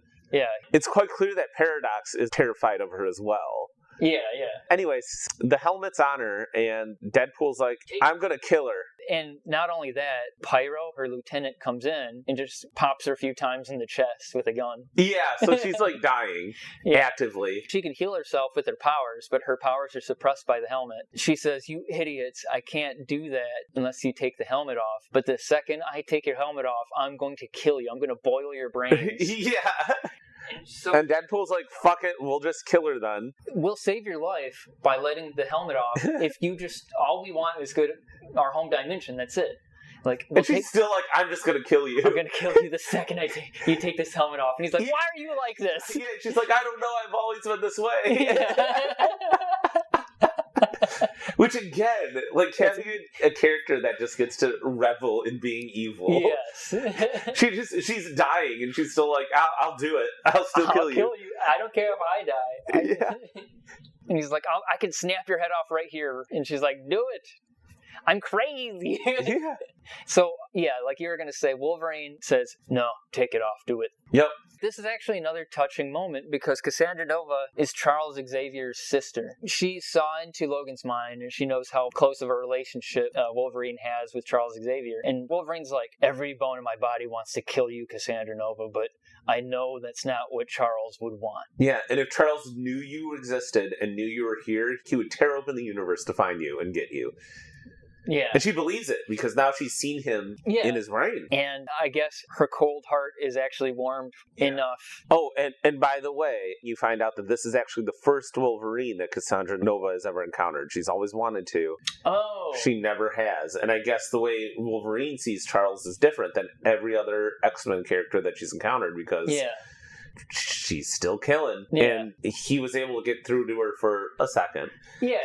So she ends up having a portal. Yeah, they take the helmet off, and she says she ripped the skin off of a version of Doctor Strange and took his ring. Sometimes I pull on it so hard, I rip the skin. Yep. And so that portal ring, that 2-finger brass knuckles, that thing can open up the Sparky Dimension circle thing. Yep, and they jump through it. There's a little bit of a tense scene where she's still being kind of evil, so she opens up the portal, but the suck-you-up cloud monster is coming towards the portal, so she's like, let's make it interesting, though. Like, you have 4 seconds, you better go. Yeah, so it doesn't show it, but Electro, Blade, Gambit, they're still on the ground fighting. Deadpool, Wolverine make it through that portal just like nanoseconds before the Cloud Monster gets there, and we assume all those people there just die. I didn't necessarily assume that. Well, it kind of hints at that, but it doesn't tell you straight up. It doesn't tell you straight up, and Cassandra Nova survived. Which is a weird situation, because it seems like that Ant-Man base is kind of a permanent installation. She has some sort of deal with it. This is the one person it doesn't screw with, is Cassandra Nova. Yeah. Like, they respect each other's boundaries. Yeah.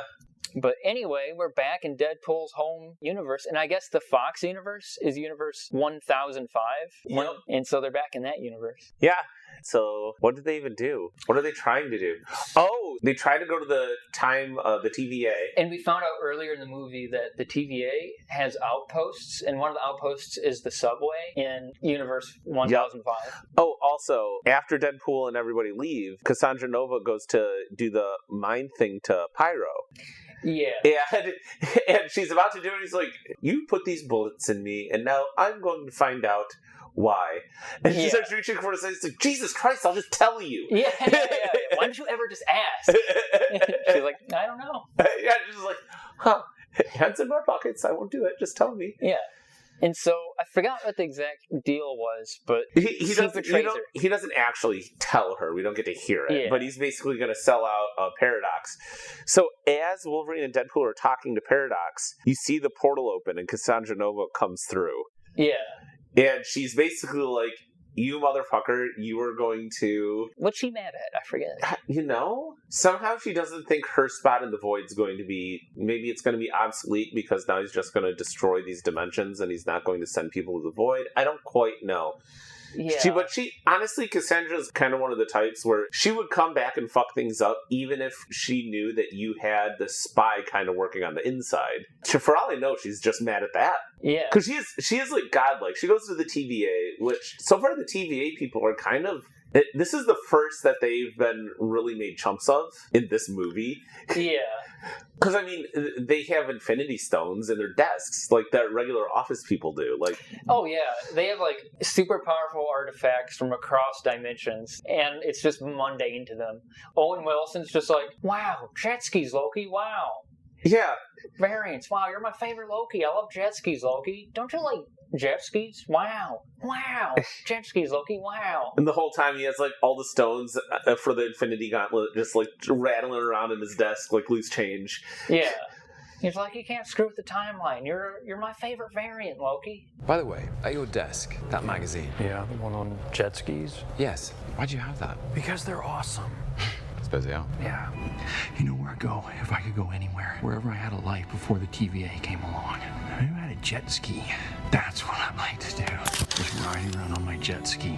You're my favorite. Loki. So anyways, Cassandra just comes through and she's like, because you betrayed me, I'm going to use this Time Ripper machine. I'm going to eliminate all realities until there's only the void. Yeah, she starts the process. Yep, she does the mind meld thing with him and learns how to use it, and she goes into the machine. She's going to use the Time Ripper to destroy all reality. We're finally out of the void. We're finally back in a real dimension, and we're in Universe 10005, Fox Deadpool's home dimension. Mm-hmm. And I forget why, but a portal opens, and it's like every Deadpool variant. So, before Cassandra Nova comes in, Paradox is upset because he sees that Wolverine and Deadpool have somehow made it out of the void. Mm-hmm. So he gets all those Deadpool variants to stop Wolverine and Deadpool from destroying the Time Ripper. That was before he realized Cassandra Nova is about to come in and use the Time Ripper for herself.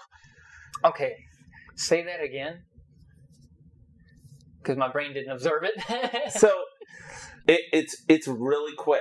So, once Deadpool and Wolverine escape the void, Paradox instantly knows about that. Mm-hmm. And somehow he has all the Deadpools, like, in his back pocket. Maybe they were also spies. They don't really explain why the Deadpools are working for him. But he explicitly says, like, I have people who are going to stop them. And it ends up being the Deadpools. Yeah.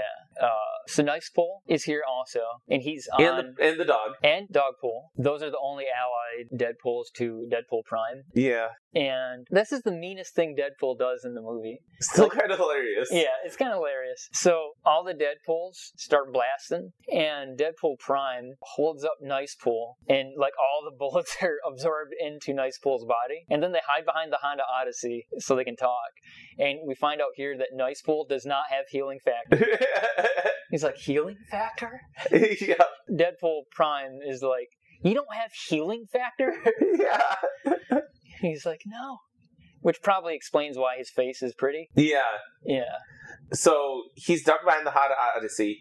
He can run across the street behind another building to what he says is a donut cart. And he says there's first aid in this all donut cart. carts have first aid. Which Wolverine even says is like, that's not true. But Nicepool's believing it. So there's no reason to go there. Back out with Nicepool, again, blocking more bullets. And by the way, it's not just normal Deadpools. There's like Deadpools with blow darts. There's like Wild West Deadpools with revolvers. It's every kind of weapon. It's just... Yeah. So he runs back out, but he doesn't just run straight to the other building. He like stops in the middle. And Nicepool's like, why did you stop? He's like, I'm catching my breath. I'm catching my breath. Will you chill? And he keeps telling them, it's like, repeat after me. I will live. I'm going to live through this. As he's like taking bullet fire in the back. And Nicepool's like, I will live through this. And then his head explodes. Yep. And then Deadpool runs to the other side with him. Yeah. And then they do a fight scene. Oh, before the fight scene, Wolverine holds up Dogpool, and just a skeleton head version of Deadpool's like, hold your fire! Yeah. Don't shoot that sweet doggy. Yeah, that's a sweet puppy. Because all the Deadpools in all universes love this dog. Yeah, like a lot. And they let Wolverine just walk across the street with the dog. But for some reason, they still have to fight, so they decide to fight. Yeah, so basically Deadpool's like, Wolverine, you ready to do this? And Wolverine's like, kill a bunch of versions of you? Hell yeah. Yeah. So there's a pretty cool like sideways fight scene. Yeah, and that's when he puts on the Wolverine mask. Yes. And Deadpool's like, man, that's a cool mask. Yeah. Why did you wait until now to put that on? I'm jealous. So we kind of got a trucking shot where the camera just goes from left to right. It was a cool shot. Like they keep going, they go through a bus, it keeps going. Yep. It's pretty cool. And they get to the end of the street and there's just baby Deadpool who's like laughing. He's like, what the fuck are you laughing at, baby Deadpool? And then of course all the other Deadpools regenerate because only Nicepool did not have a healing factor.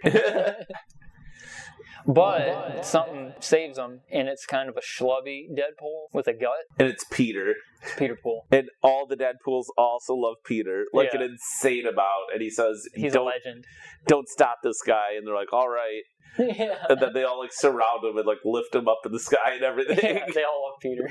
Yeah. I love you, Peter. I forget, does Deadpool love Peter in the second one? He does. The funny thing... I thought he died. I thought he died, too, like in a turbine or something. I guess they undid that. And that reminds me, there's a joke earlier in the movie where Deadpool's around everyone in his universe that he's trying to save. And he's like, I'm in the room with everybody I love. And notably absent is T.J. Miller from the first 2 Deadpool movies. Who's His main TJ? sidekick. That's hilarious. Because the actor was a dipshit and got himself canceled by doing a bunch of stupid stuff. Excerpts from the Young Turks, TMZ, and piece of shit, Adam Carolla. I think it's weird that he hates me. Do you know he hates We you? had a really weird moment. As the character, he was like horrifically mean to me. So he was like, you know what's great about you, Weasel? You're not the star. But you just, you know, you do just enough exposition that it's funny, and then we can leave and get back to the real movie. So he's riffing. Well, he's here. right. Obviously. Yeah, sure. Comedian T.J. Miller was arrested. He ordered an Uber to take him home. Politics came up. He smacked the driver in the head. The driver made a citizen's arrest. The cops showed up and put T.J. in cuffs. Actor T.J. Miller has been arrested because he allegedly had called in a false bomb report. Apparently, he had gotten into some sort of verbal altercation with this woman. He had too much to drink and was acting in a belligerent manner. He kind of did it to retaliate against this woman. In fact, it caused a lot of trouble. Miller gave the cops the wrong train number, and as a result, a different train was stopped in Connecticut, evacuated and searched, causing massive Amtrak delays. In fact, it caused 926 man-hours worth of delays. I would not have done Deadpool 3 if they came to me and they were like, we're going to pay you much. Over that one incident? It's that. I don't really think you should do something for more than 5 years. I think it's weird to just go back and play Weasel. Yeah. Oh, shit. But anyway, I thought Peter died too, but no, apparently Maybe not. he brings him back because he has Cable's time machine. He does. I'm pretty sure that's what happens. Yeah. In fact, that's why the Time Variance Authority is pissed at him at first, because he screwed with the timeline. That's right. In fact, he thinks that's why they're there to arrest him from his apartment earlier in the movie. Yeah, and they don't even really care about it. Yeah, they're like, well, that was stupid of you to do, but we're actually here to recruit you. Yeah. They go to Paradox. They tell him, like, we need a way to stop this. And Cassandra Nova's at the Time Ripper machine, and it's like this big machine that you stick your fists into. Yeah. Kind of like an incubator where you stick your fists into it to, like, touch a baby. And I have a feeling you're not meant to stick your fists in. Like, it just does its thing on its own. But she's powerful enough to do it. Yeah.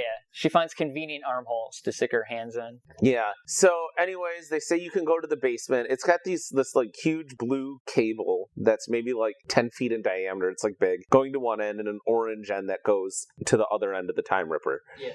These cables go all the way down into the subway, into a special room where apparently if you can link, like if a person serves as the conduit or the bridge to both of those things, it'll short circuit in a way that will kill Cassandra Nova. But Paradox says this is matter and antimatter. Either one of you are going to die. Your healing factor is not going to work.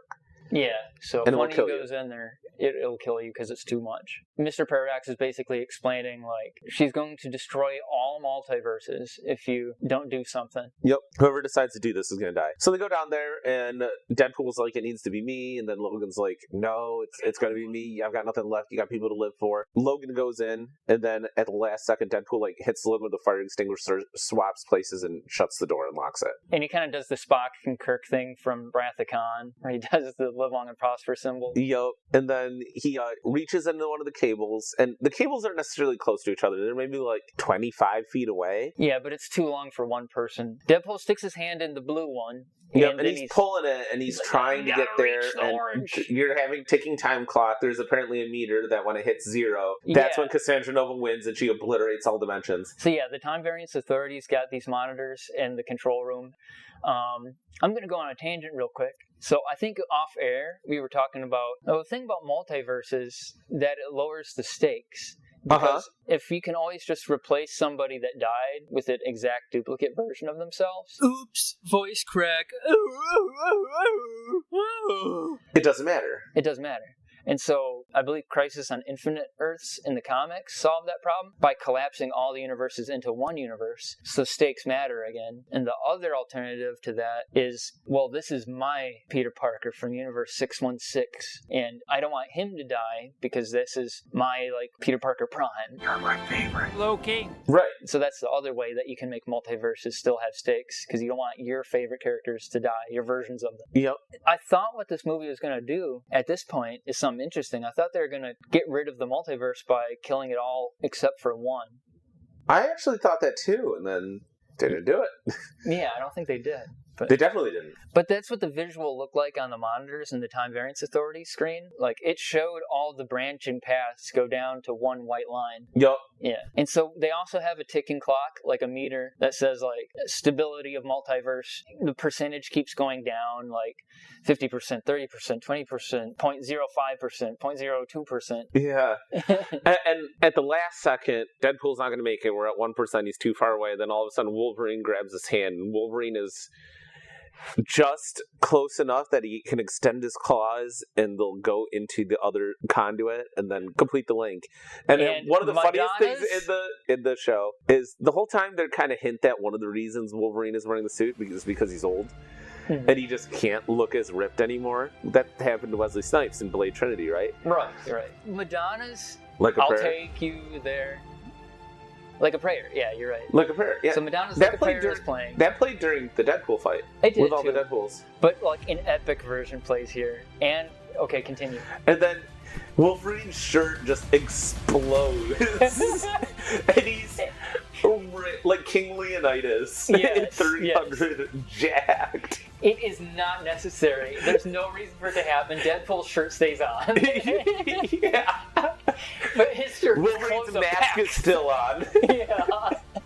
It's clearly just to show Hugh Jackman's ripped ass, yoked as hell body. And he is still ripped as fuck. It's not like it slowly, like, burns away or anything. It, like, explodes off of him. The focus is on his body. That's what the thing is.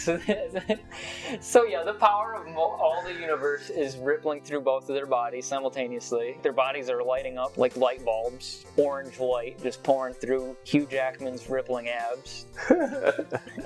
I'll take you there. You know. Yeah. It's pretty epic. And then, they beat Cassandra Nova. Yeah, Cassandra Nova, it's a little bit funny because Cassandra Nova's head starts whipping around. And then Deadpool and Wolverine's heads are like... Yeah. But Cassandra Nova gets vaporized. She does. She gets vaporized, and you assume the same happened to Wolverine and Deadpool. Fade to white. Yep, fade to white. The lady who's taking care of the TVA by the end of Loki Season 2. Yeah, and I believe she was like an agent in Season 1. She's an agent in Season 1. Yeah. She comes down and she's like, hey, Paradox, you're a piece of shit. We're a cartoonish bureaucracy, and you thought we wouldn't care that you broke the rules. Yeah, and the whole time he's like, I didn't break the rules. Cassandra Nova somehow escaped. And it's funny, because he's talking up Deadpool and Wolverine like, and these two heroes. I said, no, you can't do that. But these two heroes went out there and saved the day to stop Cassandra Nova, who is the one who did everything wrong. Yeah, and then all of a sudden they just come out and he just screams, fuck! Yeah. Deadpool and Wolverine. Wolverine without a shirt, of course. Oh, of course. Yeah, but they're fine otherwise. Because apparently between both their healing factors, they were able to come back. Yeah.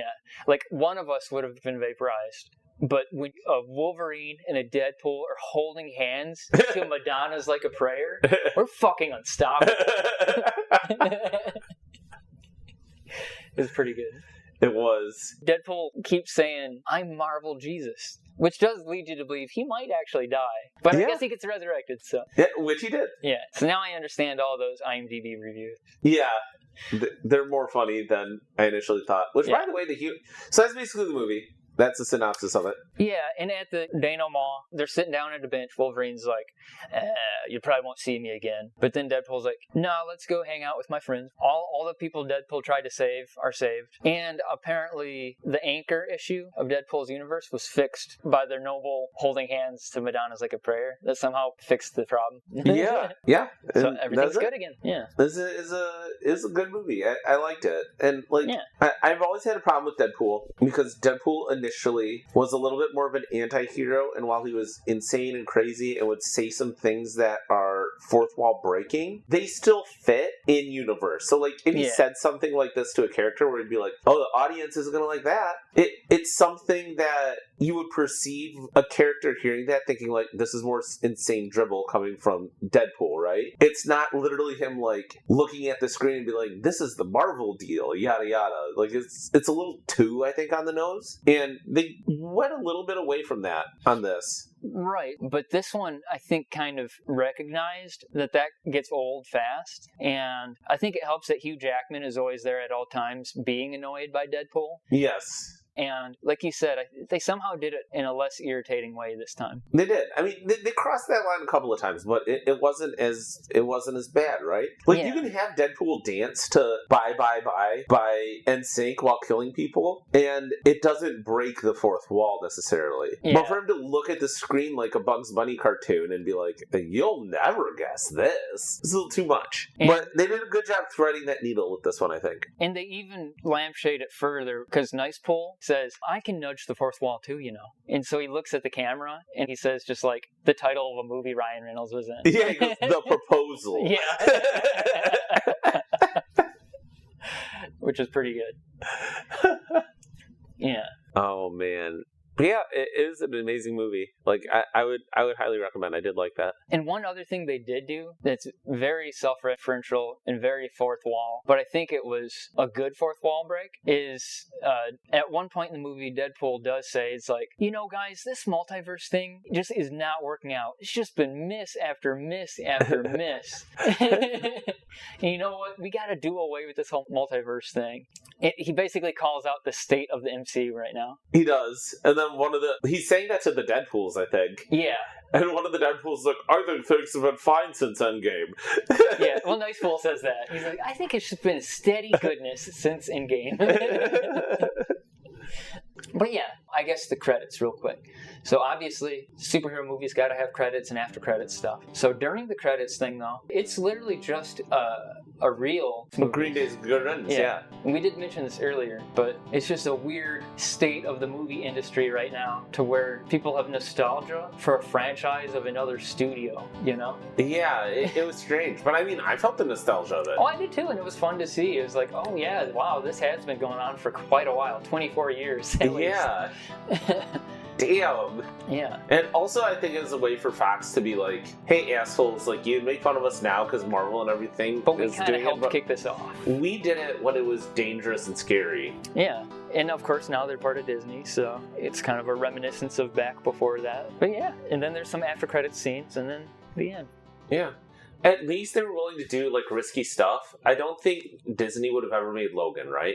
Right, R-rated. Yeah, but now they have this property that's known for being R-rated, so maybe they'll keep with it, because they only care if the bean counters agree with it. Right. But they won't do anything risky. Correct. At the very least, Fox is like, fuck, what do we do with Wolverine? Like, it's all shitty. Well, like, Logan's a cool storyline. Let's just make that. And they're like, what? It's weird to press it that, like, Logan dies at the end, and they're like, no, let's do it. And they did something risky with X-Men First Class, like soft rebooting it, and then they did Days of Future Past, which is like the No Way Home before No Way Home. You know, Patrick Stewart, Charles Xavier, meets the dude from Wanted, Charles Xavier. Yeah. Yeah.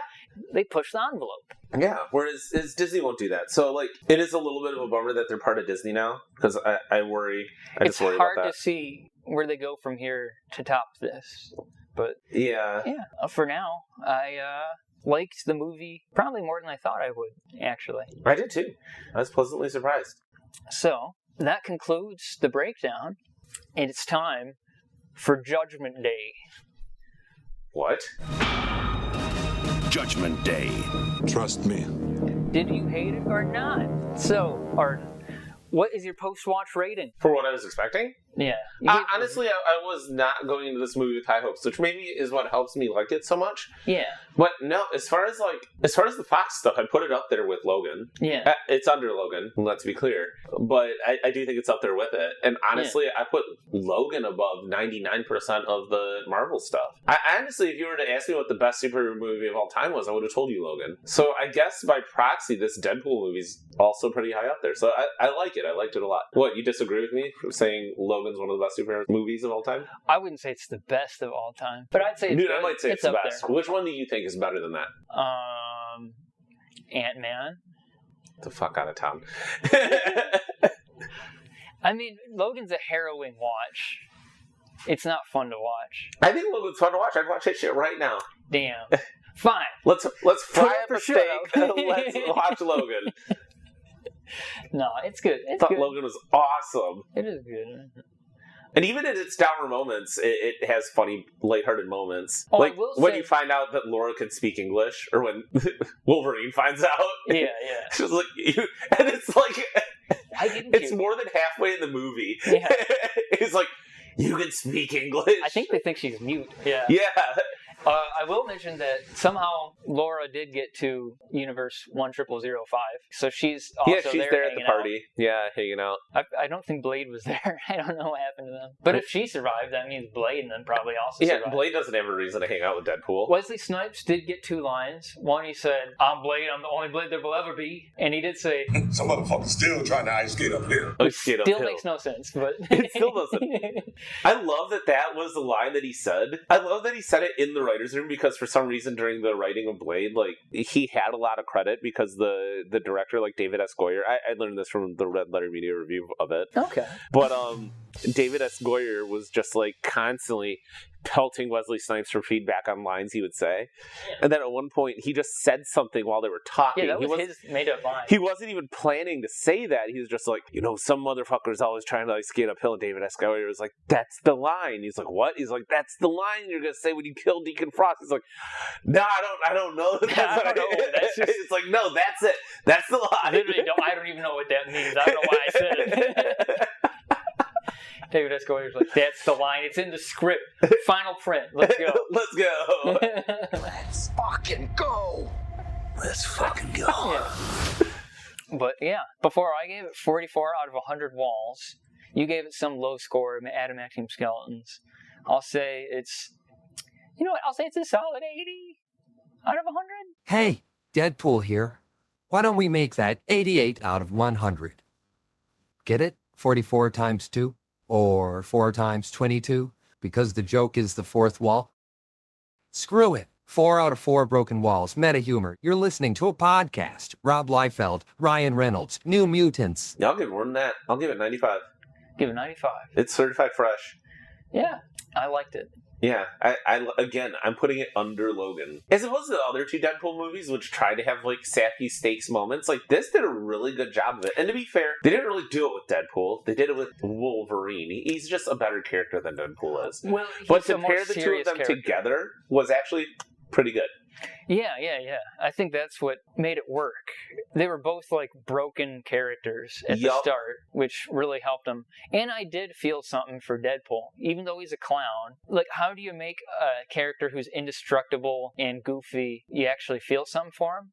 Well, you make him a complete loser, I guess.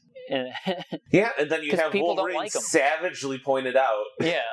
It's like, even Deadpool with that savage tearing down, you're like, damn, dude. Yeah. And he's just silent. Like, I thought he was going to start, like, crying, which would have been more like him. But it would have been, like, a funny beat, but he doesn't. He's just, like, speechless. Yeah. He just doesn't say he's wearing a stupid mask. Yeah. And so you do want to see him get his friends back and matter. And then Wolverine, technically he saved an entire universe, so... Yeah. The lady who runs the Time Bureau, she's basically like, I can't restore your past because I guess that would undo reality. Because you wouldn't have saved all multiverses if you weren't the version of yourself who had something to prove, I guess. Right. So we can't undo that because then the current... Also, I get the impression they can't undo that period. Yeah, I don't know if they're like a multiverse bureau, not really a time travel bureau. Time just doesn't work that way. They can't go. They can't go back. They could put him in a timeline where that didn't happen. It's like a paradox. But they can't undo what was done. Yeah. Essentially. So it's like a bittersweet ending for Logan, where he's like, well, at least I saved all multiverses, so it's some consolation that my friends are dead. And now I guess I got new friends. Yeah. So yeah. Did you think anything was bad about it? Like, that you'd change? Some of the motivations were convoluted, but honestly, like, so much is going on in the movie, like, I'm good enough with it. This isn't a movie where it's about solving this really in-depth plan, and that's where, like, the satisfaction comes from, so I think it's fine that it doesn't necessarily go that hard into the weird motivations of some of the characters. Honestly, I think it's kind of cool that Cassandra Nova goes all ham for, if I'm remembering it correctly, it's not even like Paradox was trying to kill her, or even trying to stop her thing with the Void. I honestly just think she was mad that he had someone that was kind of reporting what she was doing to him. Yeah.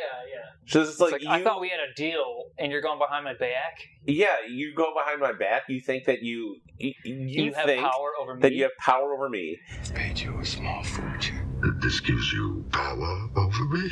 Yeah. And she's going to destroy all multiverse just because of the... petty. Yeah, the silly notion that something would think that is more powerful than her. They also do a good job of making her seem crazy powerful. Yeah. I guess my biggest complaint would be that I felt somewhere in the middle that it was dragging. And I think on a rewatch that would go away, because for a while there I didn't know what was going to happen. They were just like going around this void dimension fighting people, and I didn't know what their goal was for a while. But like I said, if I watch this again now, I would know. Yeah, I mean, and to be fair, the void part is the part where, like, in a buddy cop movie, that's where the cops do the investigation to find out the killer, right? Yeah. It's where they kind of aimlessly go around. But because this is a Marvel superhero movie, it doesn't have that exact same structure. Yeah. So that's where they're learning about each other. Right, it's character building. Yeah. And like I said, in retrospect, it's not bad. I did feel a little draggy. I do also recall, I thought that, actually, when I was like, oh, fuck, we're going to fight in the Honda Odyssey. We already did this. And then the fight scene was awesome, and I stopped thinking that. Yeah. Maybe the draggiest part might be the fight leading up to Cassandra Nova. Yeah. Honestly, they could have just, like, fucking snuck in and attacked Cassandra Nova, but then you don't get a chance to show the action of the other characters. You had fun action scenes with Gambit. It's hard to complain. He has that funny. He has this funny line where they're like, "Are you ready?" And when they're all psyched up, they're like, "I'm ready. I'm ready." And then he goes, "I shot out my daddy's dick ready." Yeah. And they look at him like, "What the fuck did you just say?" And then he goes further on. He's like, "My daddy's buttery balls were deep into my mom, and I shot out. I was like, let's go." Oh, that's what he said. Yeah. Like, what the fuck? Deadpool's like, what the fuck? Oh, that was good. But yeah, yep. So I guess the theme of the movie is friendship. Yep. Appreciate your friends. Yep, friends we made along the way, man. Yeah. That's what matters. Literally. And who would you recommend it to? Even if you don't care about Marvel movies and maybe you haven't seen one, I would recommend it to anyone who has missed. You miss that, like, buddy comedy that was so popular in, like, the 90s and early 2000s, and I don't feel like they have a lot of that right now. Yeah, not really. Or if you've never seen a movie with that kind of structure, because you're, like, a Gen Zer and your earliest memory is the fucking prequels, I would also recommend watching it. Yeah, and you know what? This is probably, like, the most meta movie about superhero genre. It's, like, on a level beyond just Deadpool and Wolverine themselves. It's also about, like, Fox as a studio and the MCU cinematic universes as a whole. It's kind of like on a meta-narrative level talking about that. Yeah. So I guess people who like superhero movies, just as a concept, as a genre, you should watch this. It's just fantastic. I was a big fan. Big fan. Marvel Jesus. Marvel fucking Jesus, man. All right, so now for the real ranking. So I'll read off the movies we've done on this podcast so far. You are on this council, and we do grant you the rank. Just name the top 5. Motherfucker. You'll help me out. Okay, fine. The list of episodes from best to worst, top 5. Bad Lieutenant, Protocol, New Orleans, number 1. Number 2, Batman and Robin, 1997, because you would not allow it to be ranked lower than The Batman, which is our number 3. Starring Bob Batts. Then number 4, Jurassic World Dominion, based on nostalgia alone. Okay. Number 5 is a tie between Fear and Loathing in Las Vegas and Soldier, starring the badass Kurt Russell as Todd Soldier, because I was a coward and I couldn't decide where it would rank. His name is Todd Soldier? His name's Todd. Okay. I don't think they give his last name, so his last name I have to assume is Soldier, because that's the title of the movie. Yeah, I would put it above Bad Lieutenant. You'd put above Bad Lieutenant Protocol, New Orleans? Yeah, I would. And Batman and Robin, 1997? Definitely the rest of them. The only thing that was hard was Bad Lieutenant. I don't know. Triple X is number 7. The Flash is number 8. Yeah, it's not below The Flash. So you put it above? Okay. Yeah, I would. Deadpool, Wolverine, let's go. Wolverine, Deadpool, number 1 movie on I mean, is that where you put it? Yeah, sure. Okay. I mean, it's definitely... If tomorrow you were like, Arden, you want to watch Bad Lieutenant Protocol New Orleans for the yucks, because it's funny to watch, and it's fun to watch Nicolas Cage chew up the scene in that movie, or would you rather watch this movie? I would pick this movie. Yeah, this movie is just a blast. Every time. Like, even for rewatch value, it's fun to watch. It's not like this will get, like, draggy after watching it a few times. And there's so much to it. Like, so many jokes, so many things going on, that I'm sure I'd notice something new going in again. Yeah.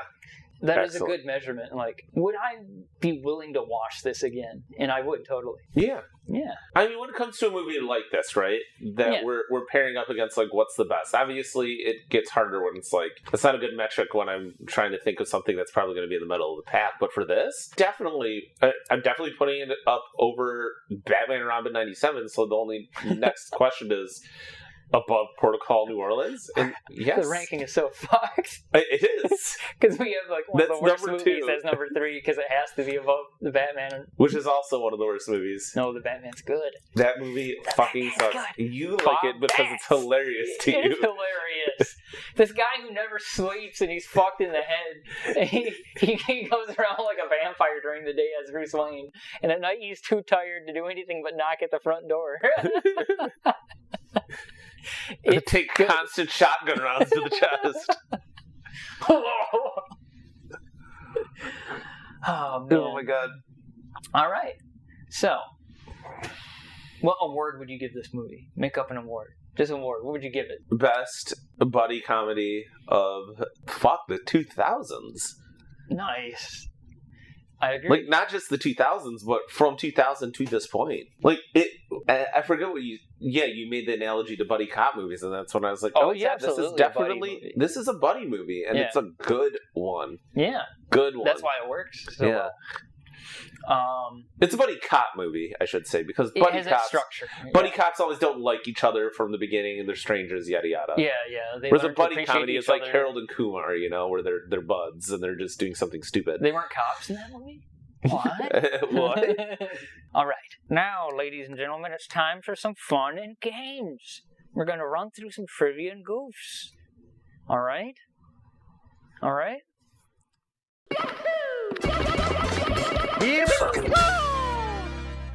So there's no goofs and there's barely any trivia because this movie came out 2 days ago. I was going to say, what do you even have for this?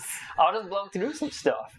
So Hugh Jackman said he was done playing the character of Wolverine after Logan. When asked why he chose to return to this film, he simply said, I just wanted to do it. I felt it in my gut. 176 people found this helpful. And you said the Marvel thing.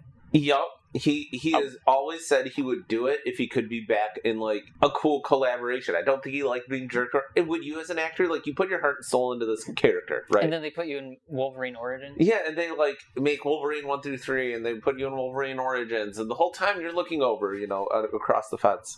Yeah. And you're like, they wouldn't do this to Tony Stark. Yeah. Yeah. And finally, I think he saw a semblance of that. And I think there's something to be said for not giving up. Look at who else didn't give up. Ryan Reynolds' dream. Yeah. And I already said it, but I'll say it again. They even do this in the credits, by the way. Yeah, I will never forget. I'm like 7 looking at a Toy Fair magazine. And Deadpool is literally just a comic book series. It maybe has had 30 issues in its run. And there's an interview with the Van Wilder actor. And he's like, I love this character. I want to be this character one day. And I will do anything to act as this character. Yeah. He repeats that story in the credit scene where it's a behind the scenes, funny enough, of Wolverine Origins. Yes. You see that, and I watched that having read the article. Mm-hmm.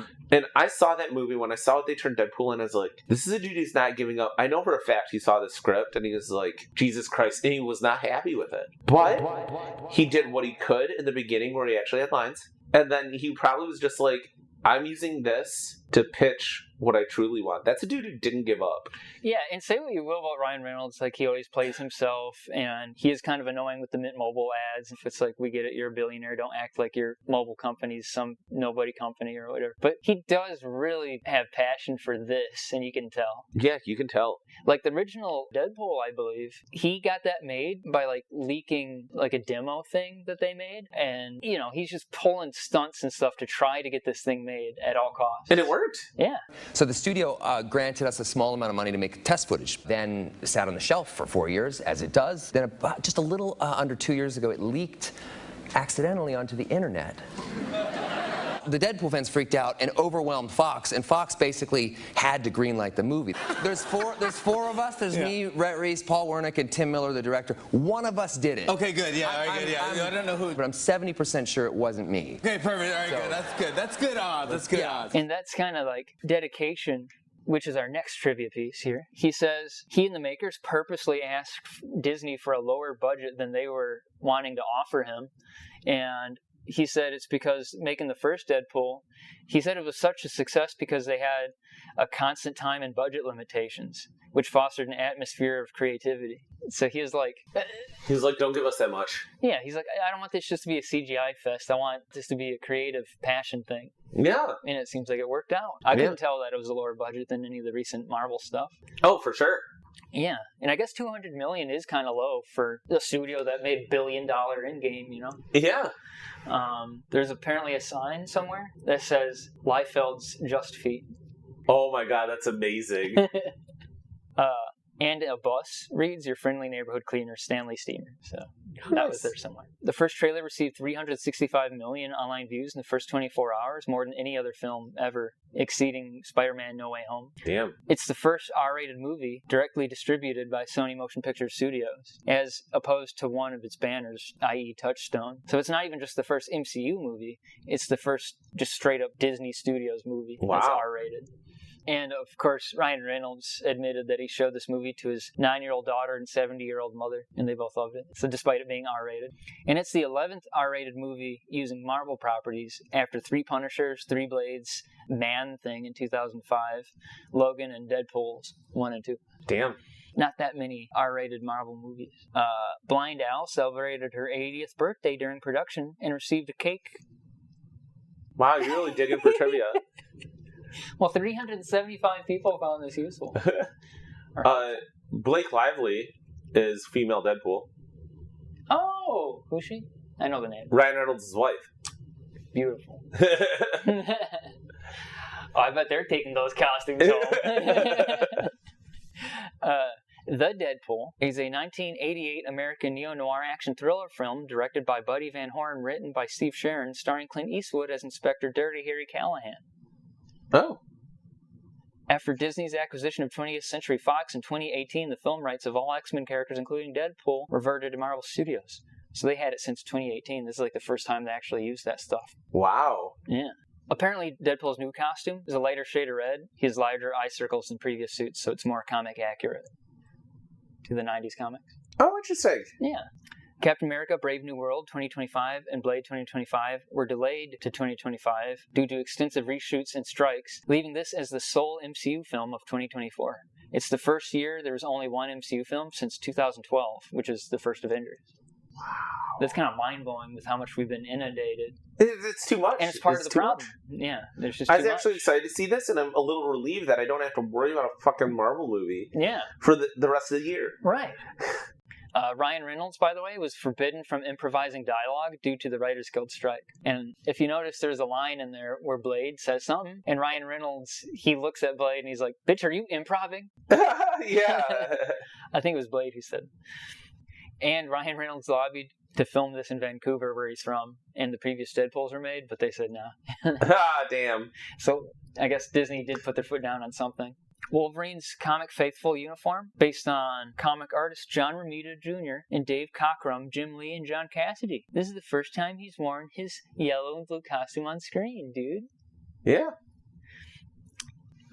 Madonna Like a Prayer is featured in the trailer and movie, giving it new fame 35 years later. And Ryan Reynolds stated he'd been waiting to use the song for years and finally found the right moment with this installment. Because he's Marvel Jesus, like a prayer. Like a prayer. Yes. All right. That's not what that song's about. It's probably about sex. Every Madonna song's about sex. Jeez. Okay. So, list time. Do you want to make a list? Of what? Top something-somethings to do with Marvel or something.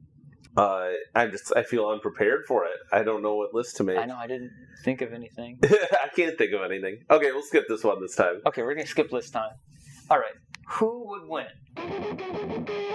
All right. What?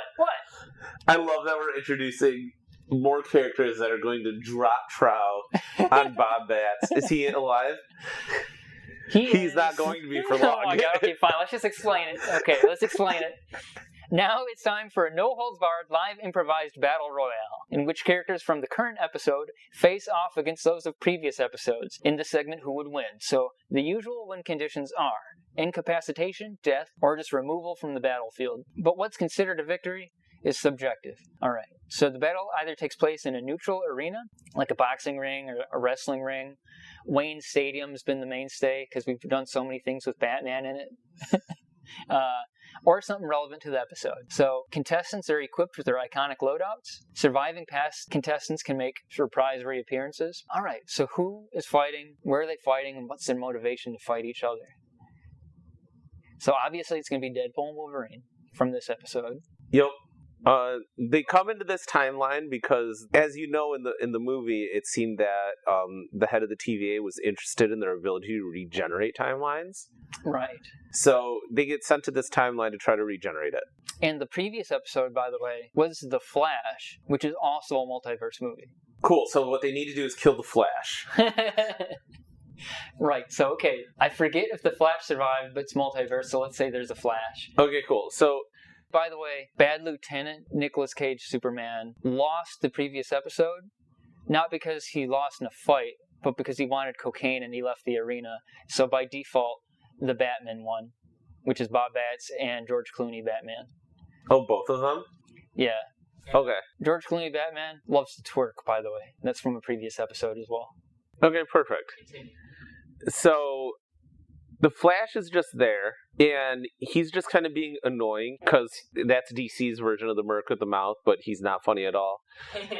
And he's just saying some shit, and Wolverine assumes that he's another Deadpool, potentially, just because of how he's acting, and is also used to him having a healing factor. Yeah. So he just stabs him right in the chest with his claws. It's another variant in a red costume. Shut up!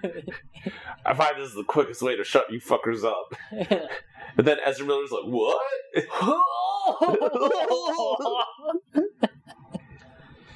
And I know the Flash is really fast, but he also wouldn't necessarily be expecting claws to, 3-foot claws to just jump out of this guy's fist. Well, in the Flash, one of the Flashes got shot in the leg, so I wouldn't put it past him to be stabbed. That's very true. So, he's bleeding out. He gets stabbed through the heart. Okay. So he's, bleeding out fast. Yeah. And then, Blind Al is there, too. Because Deadpool and Wolverine were hanging out with Blind Al. She got sucked in. She's doing blow with Bad Lieutenant. And I was going to say, Bad Lieutenant smells it with his super smell. So he flies there and he points the gun at Blind Al, his famous revolver. She's like, I'm blind, you asshole. She can tell something's happening. Yeah. He's like, you're doing blow, aren't you? She's like, hell yeah, I'm doing blow. I'm doing nose candy. Want to join? He's like, do I ever? So they're just doing blow. Yeah. So they're out of the fight for now because they're high. Let me think. All right. So we got Wolverine, Deadpool. Deadpool probably taps Wolverine and he's like, that's not me, buddy. Yeah. And then so Wolverine turns around and it's like, oh, and stabs him. Just to make sure things are kosher. Yeah. I get that. Meanwhile, Bob Batz and George Clooney Batman see what's going on. But Bob Batz, he has bat senses. And he's like, I think I'm going to take this one off, Chief. You can handle this one, George. And he leaves. He fucking leaves. He gets in a bat jet and he flies away very fast. So he's out of the fight. Okay? He's out. He's got a sequel movie coming. He can't deal with this right now. George Clooney's not up to anything, so he's fighting. All right. All right. Sorry to not yes and you there. Well, it's the one thing.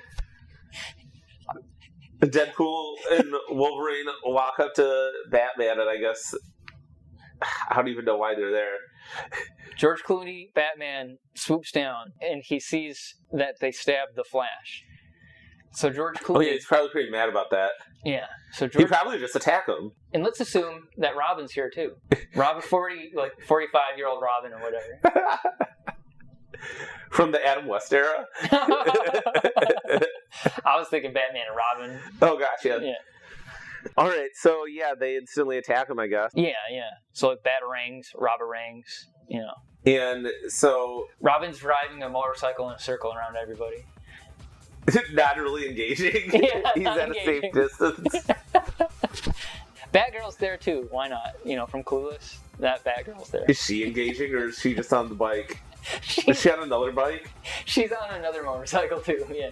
So they're not engaging. They're just there on the periphery. I guess they're preventing people from leaving. Like Mad Max style, just driving around. They're dragging chains. They got chains. Saying weird shit like, woo! Yeah! Techno music's playing. George Clooney starts to twerk. George Clooney starts twerking. Yeah. Deadpool joins in. Deadpool joins It's like, in. I love a good twerk. Yeah. Slaps him on the butt. He's like, I can get into this. Wolverine's like, what? Are we gonna do this, bub? This Deadpool's not healing. George Clooney's like, that's right, you killed a man. You're a criminal. Killed a lot of people, bub. You want to be next? So what, does Batman give up? I'm gonna follow the other Batman's bad senses. Wolverine's like, wait, whoa. Who are you? It's like, I'm Batman. Then this has nothing to do with you, bub. And then he, I guess, goes to leave. But Robin, he's like, Robin rears up on the motorcycle, and he's like, not so fast, you committed a murder. And he starts driving towards Wolverine. Yeah, he's blocking his path. He's blocking his exit. He's driving towards him, or he's just blocking him? He's blocking him. So he's like, every time Wolverine tries to walk away, Robin unknowingly wheelies his motorcycle up in front of his face. Wolverine claws the tires so they can't move anymore. And he's like, Robin falls and breaks I'm sick of irritating brats. He just starts walking again to the exit. Robin and Deadpool's following, like, come on, the twerking was great. So come on. Come on, can we just do this for a little bit? We always do your thing. And then Deadpool knocks on the camera, and he's like, can you change the music here? We got to have some good, better twerking music here. And then Madonna's Like a Prayer starts. And then George Clooney bats. He can't help it. He has to start twerking too. He's twerking. Yeah. So now it's like MTV summer break camera, handy cam, looking at them too. Meanwhile, Robin and Batgirl are trying to stop Wolverine. He broke a rib. He's still trying. He's still got something to prove to George Clooney Batman. And George Clooney Batman's like... Wolverine's frustratingly going to walk back because he realizes Deadpool's twerking. He's like, come on, we got it. Come on, Wade. Wade, we're saving this universe now. And grabs him and again starts walking towards the exit. Yeah. This universe is missing an anchor. We got to be the anchor for this universe now, too. Come on, Wade. And then he just takes him out, I guess. Yeah. And the fucking clown bat family gets to still be the winners of this episode. They have cartoon force. And what about Batgirl? Dude, if you try to stop him, he fucking does the same thing and just slashes the tires. Slashes the tires, she falls over. Because they're both trying to be Mad Max villains. Be a Mad Max villain, get treated like a Mad Max villain. Well, alright. So as Alicia Silverstone eats fucking dirt, she's like, witness me! She throws chrome in her mouth. Witness me! Robin especially does a witness me. But Batman refuses to witness him. He refuses, just no. Says mediocre. Oh man, just talking about that has got me excited to watch Mad Max. We should do that. We should. Let's watch Furiosa. Yes. Alright, well, I guess by default, who's left in the ring? I guess Batman. Batman, yeah. George Clooney Batman. And I guess Superman's somewhere else doing blow. Yeah. Yeah. He's just doing blow with Al.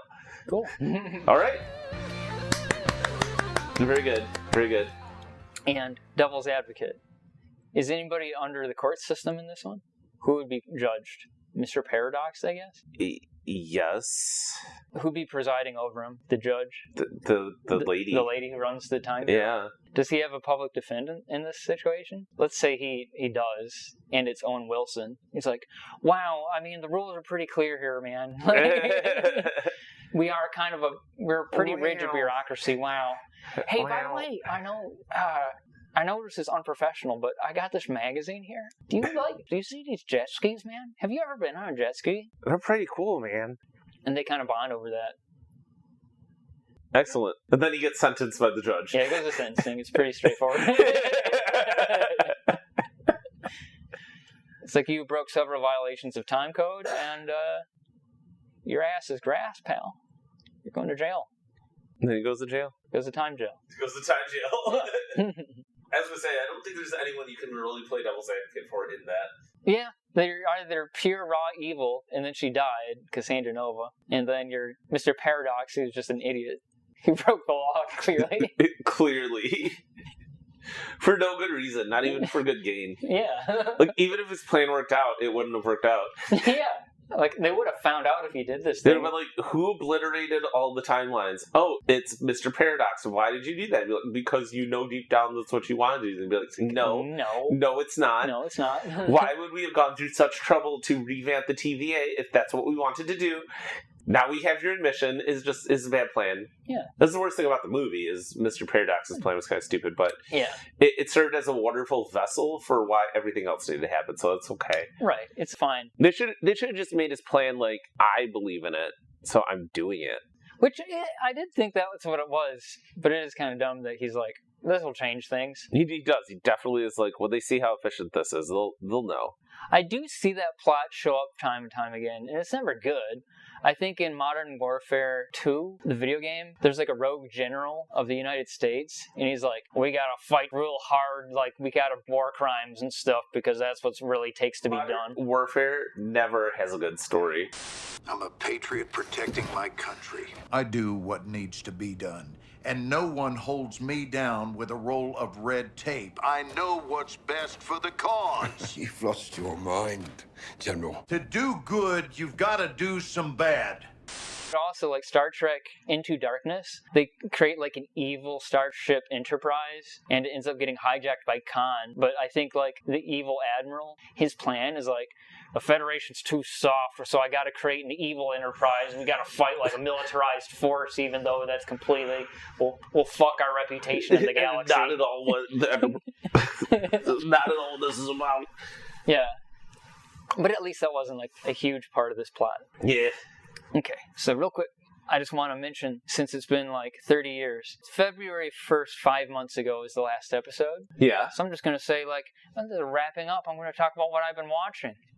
Mission Impossible Dead Reckoning 2023, Drop Zone 1994 with Wesley Snipes, the Beekeeper 2024, The Naked Gun, Entrapment, The Last Stand 2013, Space Cowboys, The Naked Gun 2.5, Smell of Fear, Chronicle, Annihilation, Is That IWHI 2003, started watching Miami Vice, Columbo, Star Trek Lower Decks, Buffy the Vampire Slayer, Angel, What We Do in the Shadows. I'm up to date with that, by the way. Excellent. It's phenomenal. Isn't it so good? It's so good.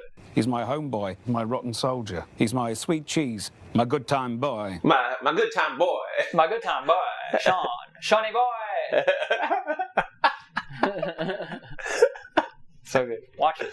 And Batman the Animated Series. I started watching that with my dad again. Oh, cool. It's good stuff. It is. It is really good. Finished the Continental show, Ahsoka, and Police Squad. Fuck, man, you've been watching some shows. I've even been playing video games. I beat all the mainline Resident Evil series.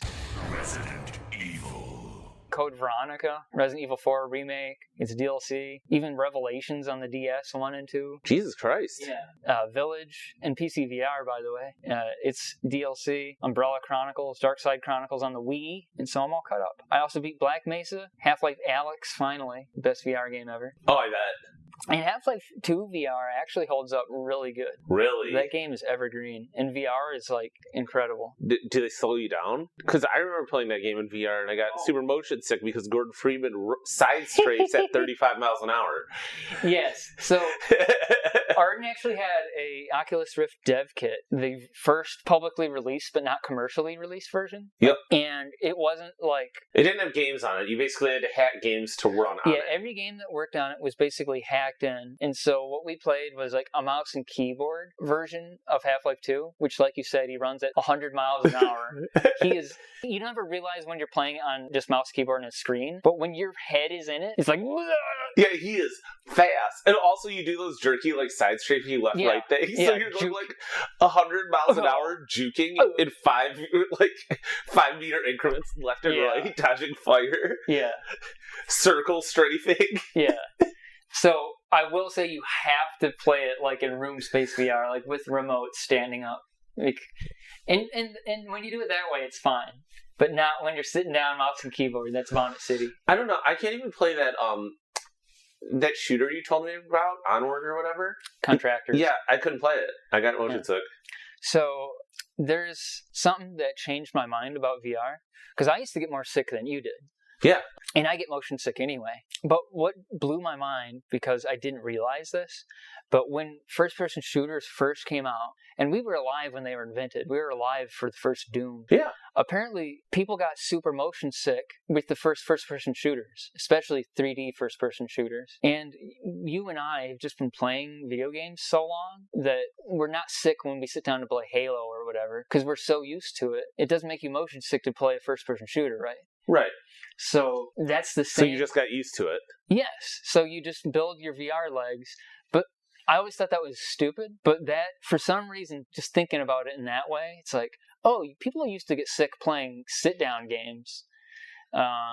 People probably got sick watching that first movie where a train goes towards the screen and everyone ran out of the way. They did. They ran out of the way because they needed to hurl. Yes. Not because they thought the train was going to hit them. People aren't stupid. They're just like, But yeah, no, it's totally good. Totally doable. All right. VR, I advocate it, ladies and gentlemen. And I also started Alan Wake 1, but it was boring, so I beat Stalker, Shadow of Chernobyl instead. Alan Wake is a boring game. And Jagged Alliance 3 I beat, and now I just started Baldur's Gate 3. So I've been up to An a lot. amazing game. Yes, it's quite good, quite engaging. One of your teammates is a vampire who tries to drink you while you're sleeping. It's cool stuff. Asterion. All the characters are great, except for Will. Will kind of sucks. He sucks? Gale kind of sucks too. Yeah, I don't like both of their characters. I like goody two-shoe characters. Yeah, I tend not to. Yeah, because you're evil. Well, I just wanted to have a little bit more spice. I like Karlach. You like the alien. Karlach's a goody two-shoes character. I haven't met a Karlach yet. Oh, okay. Who's Larvel? What's that her name? Lae'zel. Yes, I like Lae'zel. You like her, and I hate her because she's just. I didn't like Lae'zel in the beginning. Okay. I assume they have arcs and stuff. Lae'zel has one of the coolest arcs. Okay. Shadowheart's is okay. Karlach's got a cool arc. Okay. Asterion is one of the best ones, I think. I think Asterion, from what I've heard before I played the game, he's like the breakout character. He's like the Jack Sparrow of the game, I think. Yeah. Yeah. Yeah, he is. But yeah, the game's incredible. I'm going to keep playing it. Yes. For the next 30 years, because it seems like it's a very big game. It is huge. Yeah. Do you have anything that you've been watching, playing for the past 6 months? Watch The Boys. Boys. My good time boy. The Boys is okay. Oh, I watched My Adventures of Superman. That's actually a pretty cool show. I do want to watch that, yeah. Yeah, I like that a lot. It's a new take on Superman. It kind of eliminates... It's kind of slice of life-y, is that right? It's a slice of life anime. I like that. So it gets rid of the problem with Superman where he is way overpowered by tuning him down. So it's while he's learning how to be a superhero. And he's kind of adorkable. So he doesn't really have the confidence to use his powers really well. And ultimately the show isn't about him using his powers also. So it's good. I like it a lot. In this iteration, is Ma Pa Kent still around? Yes. That's cool. You see, I always like that about Superman. Sure, his home planet died. But as far as he's aware, it's basically just small town boy. There's some cool parents in Kentucky or whatever. My small town boy. My small town boy, Clark Kent, happens to be the Kryptonian from outer space. I became a Jackie Daytona. God, you know what? Simply irresistible. That's the other great thing about that show. That's one of the best montages of anything, including Rocky montages. The Jackie Daytona montage is the fucking best. I now go by the name of Daytona. Jackie Daytona. When you're Jackie Daytona, you can do whatever you want because you change lives. Jackie Daytona really inspires me. It may have sprang from necessity, but now I feel as though I may never depart. Best thing about that episode, you always expect, when characters are on the run, their life is miserable. First thing that comes to mind is Dexter at the end of that series, spoiler warning. At the end of the series, Dexter, he becomes a miserable lumberjack where everybody he cared about is dead and he hates his new life. Let's take Logan. Logan, sure, yeah. Yeah.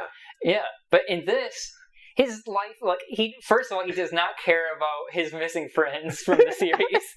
Or his wife, Nadia, of hundreds of years. He is living the dream. This entire town loves him, and he's coached the women's soccer team to success. He's too, a better person. He is literally a better human being, even though he's a vampire. He's, cleaning up the streets. And he's public. He's not, in hiding. Yeah. And the funniest thing is the person he's on the lam from, who's played by Mark Hamill in a really good cameo too. Mark Hamill comes to his restaurant, to his bar. Jackie Daytona is like, "Why are you here? What do you need?" But he doesn't recognize him at all, even though he's not in disguise. Cool, he's wearing a cowboy hat. He's just wearing a cowboy hat. But he's like, "I was on the run. I was trying to find somebody who ran away and wronged me. But you know what? This town, I like this town, Jackie Daytona." So both him and the vampire he's on the run from end up coaching the girls' soccer team. It's fabulous. I love it. Yeah. There's that one waitress or server who's kind of into him. Yeah. She's like, "You speak real funny, Jackie Daytona. You got a way with words." But you're a great guy. "This is how everyone talks in Tucson, Arizona." God, Lasso's great. He's probably my favorite character. Yeah, After seeing 5 seasons. By far. Yeah. It's him and then Nandor. Yeah, Nandor's also. They're all great. The show wouldn't work without all of them. But yeah, that show's great. And they'll just occasionally go off on tangent episodes like that. They just go to fucking... A mecca of the depraved. America's premier nocturnal playground of hedonistic debauchery. Sin City, US of A, baby! Viva Atlantic City! For an episode. And that'll be the whole show. So, it's good stuff. It is. All right. Yeah. Pet peeve? I hate the literary term pregnant pause, You ever heard that? No. You ever heard the term pregnant pause? I don't like that at all. Right? It's disgusting. Just the visual the terminology creates. It's just weird. It's weird, right? Yeah. It's a weird visual. Good. I'm validated. All right. But anyway, that was the episode. It was a good episode. The best episode. The best movie we've ever done. Let's go. Marvel Studios Cinematic Universe Cinematic Marvel Jesus. Let's go. Deadpool Wolverine. Let's go. Like, comment, subscribe. Let's go. Wikipedia, social media plugs. Let's go. Oh, okay. Well, that brings the episode to a close. Thanks for listening. Remember, folks. Deadpool, Wolverine, let's go. Wolverine, Deadpool, let's go. Deadpool, Wolverine, let's go. Clap. I need you to clap. Please clap. Deadpool, Wolverine, let's go.